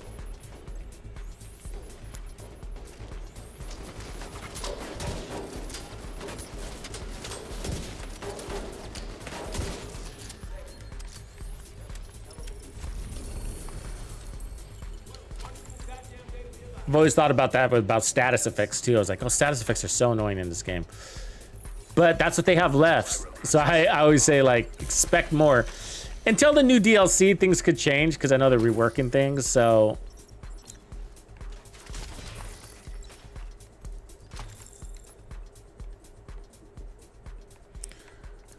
Yeah, I was like that too, Otaku, for the Nemesis. I was kind of... It takes a while... And so you just kind of got to do it over time, you know what I mean? Some of it's kind of passive. Basically, just stay true to your invadeds and it'll be good. Just do your invadeds every week, you know? And then you don't have to worry about rotation. Because what ends up happening to a lot of people when they go out and seek their Nemesis, they have to wait for the invaded to rotate to whatever mission that they're missing that piece on. And then it slows you down. But if you're not in any hurry, just do your invadeds on every Tuesday, Wednesday, whatever, every week, and you'll eventually just craft it.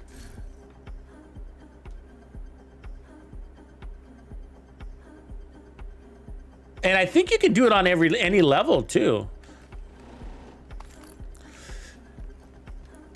Yeah. Countdown snipers, that's not a bad idea too. I mean, it doesn't have a great chance of dropping. It's really weird. Like I was saying this about the Nemesis. I was like, I think I like this. I've been, you know, what? I'm 11,000, 12,000 watch. Like, I think I've gotten it to drop maybe twice. You know what I mean? Like, it doesn't drop. There's a lot of snipers in the game too. So, you know, you got to think, you got the Sacrum Imperium. You got the Mantis, obviously the Nemesis. You got the Dread Edict. Is that all of them? Yeah, I think so. So, you know, you're competing. That it doesn't sound like a lot, but it is. And that's why people have a hard time farming certain things now. There's some good and some bad in this game about farming, right? So back in the day when it came to farming exotics, it was easier because we didn't have so much competition per exotic. And then, but farming gear was a lot harder.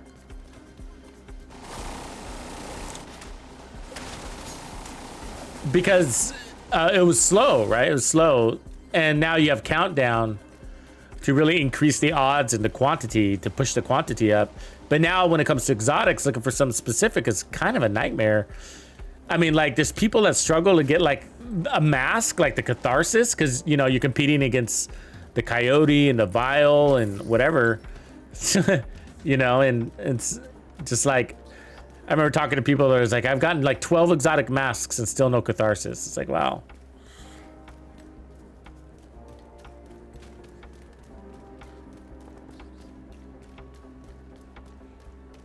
That's unheard of. 2 St. Elmo's and 1 run. That's unheard of. Fuck.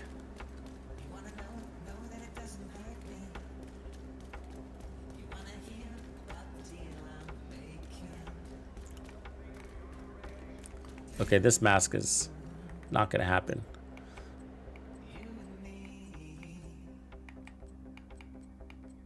I can run a snorkel in case it rains really heavy.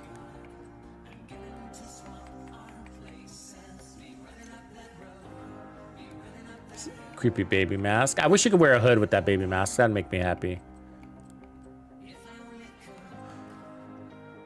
Yeah, that looks cool.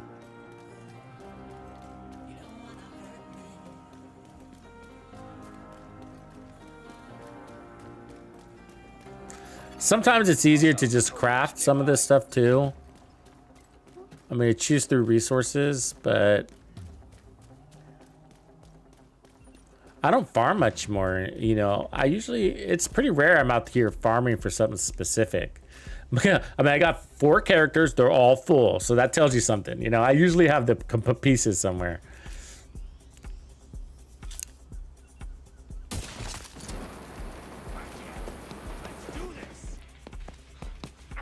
Really, dude? Fuck.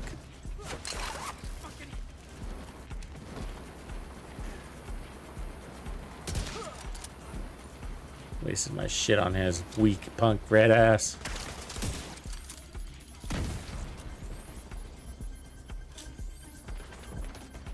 Really?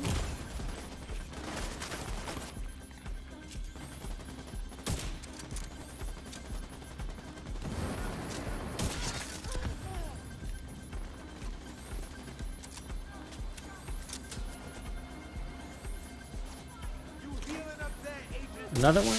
Damn it. Reinforcements incoming. Fucking everywhere.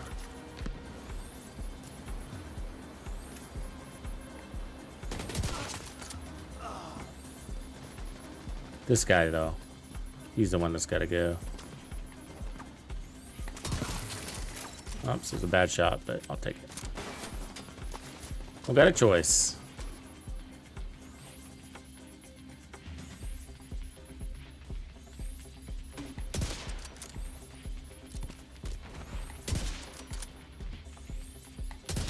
It's pretty amazing that I can miss that shot, don't you think? Their heads are clustered, you know?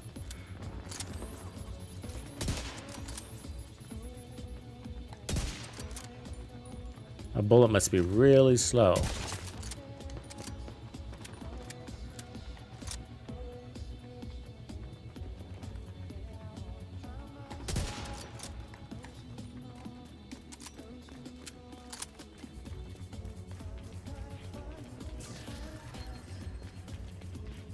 Gear.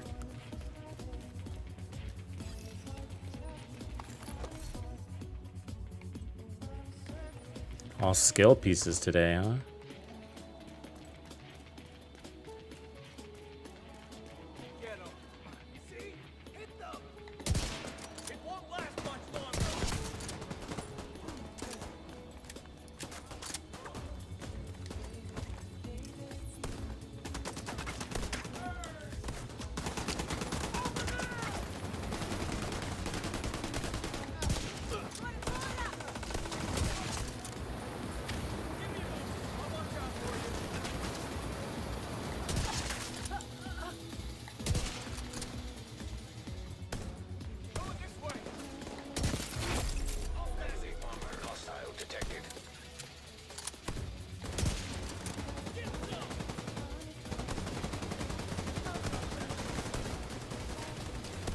As soon as they're scoping on them, they go in cover. Dirty little trick. These guys got a sixth sense, huh?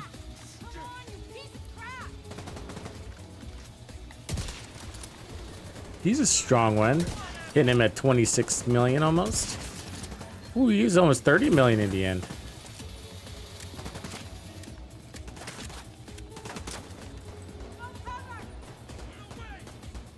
Get out of my way, dude.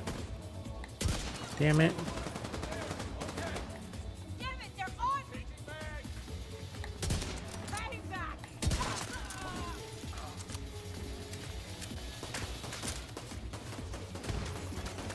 Detecting additional hostile contacts. Ooh, it's a nice little Alps mask. I get a lot of those crit pieces on the Alps. I keep saving them, I'm crushing them.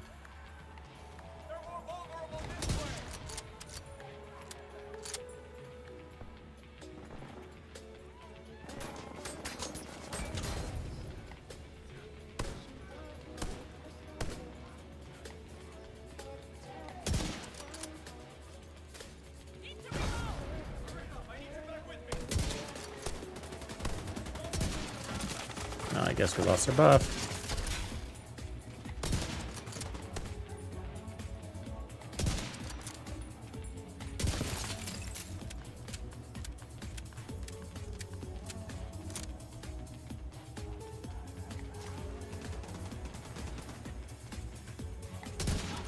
Oh, that was my shot. Sorry. Bad at Overwatch. First time. I'm new here. You're right, Blue Menchu. Totally, totally. This is, yeah, if I wasn't working on this build, I'd be running that. Totally. A Memento sniper build is amazing. Absolutely. It was the last, how do I say, stronghold for the Vigilance backpack was my sniper build, where I was like, oh, the Memento's really good on everything, basically running at everything, on everything, right? Except for snipers. And then eventually I was like, you know what? I was like, it makes so much more sense to just run the Memento, because once you earn Headhunter, you don't need Vigilance anymore. Or Memento's 30% weapon damage. It doesn't matter anymore. And so you lose this benefit of anything coming out of your backpack. And so I was like, well, shit, the Memento at least is giving me regen and skill efficiency. At least I'm still getting that, you know?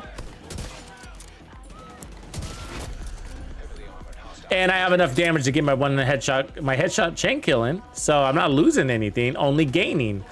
And the best part is the enemies can't disable the damage either when you're into that, when you're in that moment, you know? Where Vigilance they can, right? And that's a thing against Chungas. It is a thing against Chungas. So when you're fighting in Legendary and you got to take that shot and then you're working from scratch, like you don't have anybody to chain kill on, then you need your whatever maximum damage you can get. And I'm a big advocate for Vigilance. I like Vigilance. But the fact that these Chungas are constantly damaging you and bleeding you and all that shit, and they just can't take away your damage is... Yeah, it's not as much as Vigilance, but it doesn't get disabled in the moment when you need it. And that's how snipers work. They work differently, right? Like where a DPS build, you're kind of playing more on averages, and so you're like, yeah, you know, Vigilance gets disabled, but it comes back up. Overall, you end up putting out more damage than you lose, and that's true. And you know, I started out in this game running Composure. Also, you know, thinking it was the way to go. I was like, oh, Vigilance gets disabled, Composure is cool. We play from cover a lot anyways, and it's true, and it's all close enough to where it doesn't really matter. But where Vigilance steps up is in where you want it is those moments when you need it, like in front of we got to take out this guy about to flank you, or another good example is when you're gonna spawn kill, which I do a lot. So when I step in front of a door and there's 3, 4, 5 enemies coming out of it, I need to make sure that I'm at the greatest damage potential. The reason why is because I can kill them before they even get a shot out. All 5 guys. At least the first 3, right? You know, yeah, and so that's a big deal. And if you go in there with kind of short-sighted, then you're not gonna be able to do that. They're gonna end up putting damage, you're gonna end up falling back, so on and so forth, you know. Every situation possible aside, on average, I end up winning that battle because of that concept, I should say, because it does not have to be vigilance, but that concept.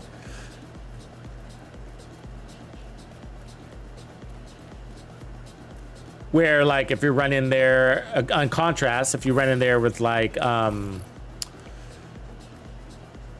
composure, then maybe you wouldn't get away with it because you're standing out of cover, and so you're getting 0.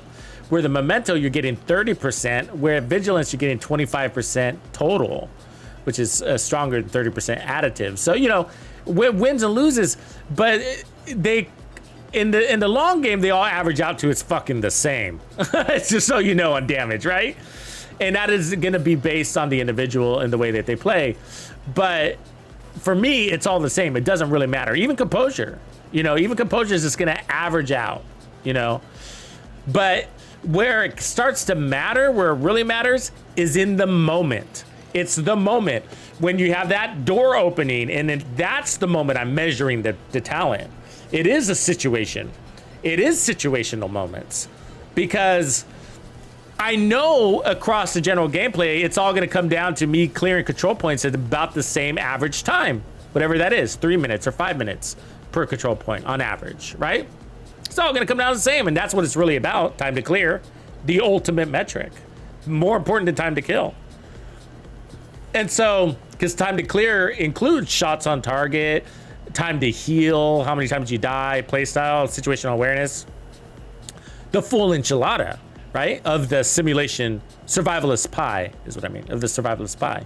And so where the backpack talent isn't gonna calculate into that really. That one could kind of work. I mean, the repair skills isn't bad. I can't run a skill tier though. I don't want to run a skill tier. You can run a skill tier. I don't want to run a skill tier. I'll hold on to it though, I guess, in case I don't get anything else. So yeah, so if you can convince yourself of this, that all talents are basically the same, and you know, I'm within reason. There's some really shitty ones, right? Like those don't count. I'm talking about damage talents. You know, they're all basically the same. They all have pros. They all have cons. You know, if you can convince yourself of that. From the concept of the devs won't let one be super superior over the other. If so, the game would be unbalanced and they would need to fix that, right? And they do. So that's why everything's got a pro and its con. And so from a damage perspective, damage out perspective, they're all basically the same. And what changes, why they're not for you, is going to be how you play, and that's what's going to make one better than the other ultimately, is because how you play. And so which is more suitable for your play style. Okay, so but if you can convince yourself that all damage talents are basically the same, one is only better based on your play style, then from there what you're really going to need to evaluate is how it performs against those situations that you commonly encounter based on your play style. And that's the best talent for you, whatever that is.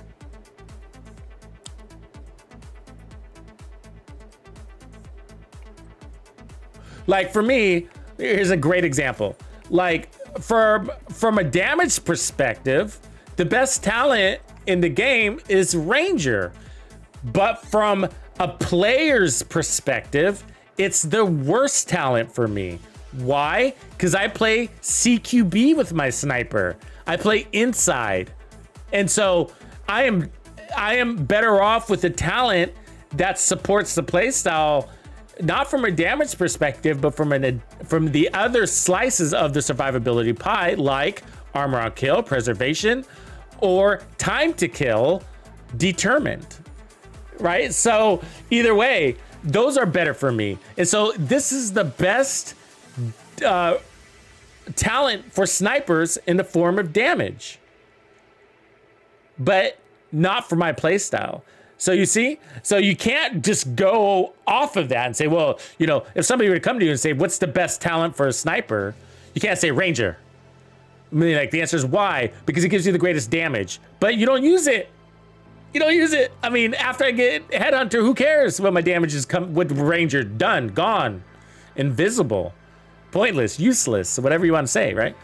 And so, and it's more like, well, how do you play? Are you a relaxed player? You play deep? You're gonna play inside? And, you know, I basically run and gun with my snipers, and you didn't see that today because I'm not doing that. I'm using a different build and I'm accommodating with my strategy. But really, I play inside. And so I like no scopes. I like even scopes inside too.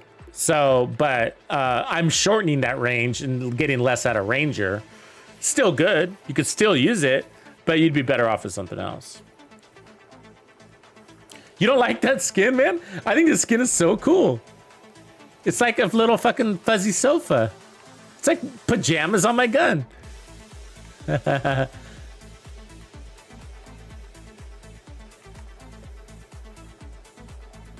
a moose. It's like Canadian. It's a Canadian skin.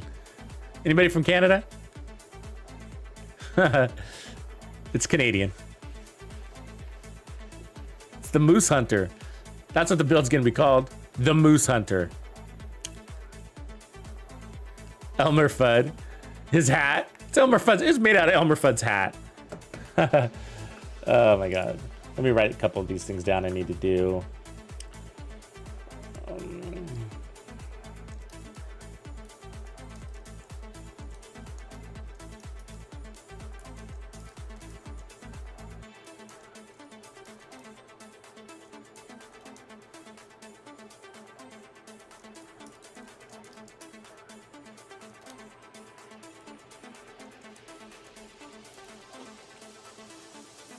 Cool.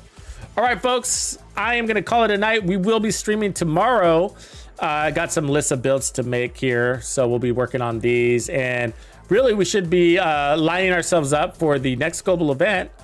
And so I'll try to come up with a couple of good builds. I already have a lot of videos out there, so I don't want to be too repetitive. But this is starting in 3 days, so you do want to be ready to go on day one to get the most of this. Now they're probably going to extend it, so that's good news. So it's not super critical, but you want to spend more time playing than looking and farming for a good golden bullet build. So you got a lot of options though. Just about anything works with this. Even one-shot shotguns work with this. Pistol builds work with this. Special weapons work with this. Specialization weapons. Snipers work with this because of the free reload, which is my favorite part, actually. I like the free reload more than the RPMs. The RPMs has just kind of been there, done that a little bit, but definitely fun, especially if you're new to the game. So the Slepner's a good one for this too, by the way. Maybe we'll showcase that one. It's a little redundant, but in a good way, because it also helps you burn the enemies to get the golden bullet when you need it. You're constantly reloading. And so you eventually cure that and then lose your Slepner's buff, but you have the golden bullet. It's kind of interesting how that works. But yeah, so anyways, lots of fun. The Pestilence is fun with this. We had a good Pestilence build where we were using the Ninja Bike. Remember that one? That's fun. I think it was an Umbra Striker Pestilence build, I think. We got to break that one out. That was really fun for this event, I got to say. Anyways, lots of fun to look forward to, so we want to be on the ready. All right, everybody. Hope you had some fun tonight. Thank you for kicking it with me, and let's get back into that grind. See you guys tomorrow. Lates.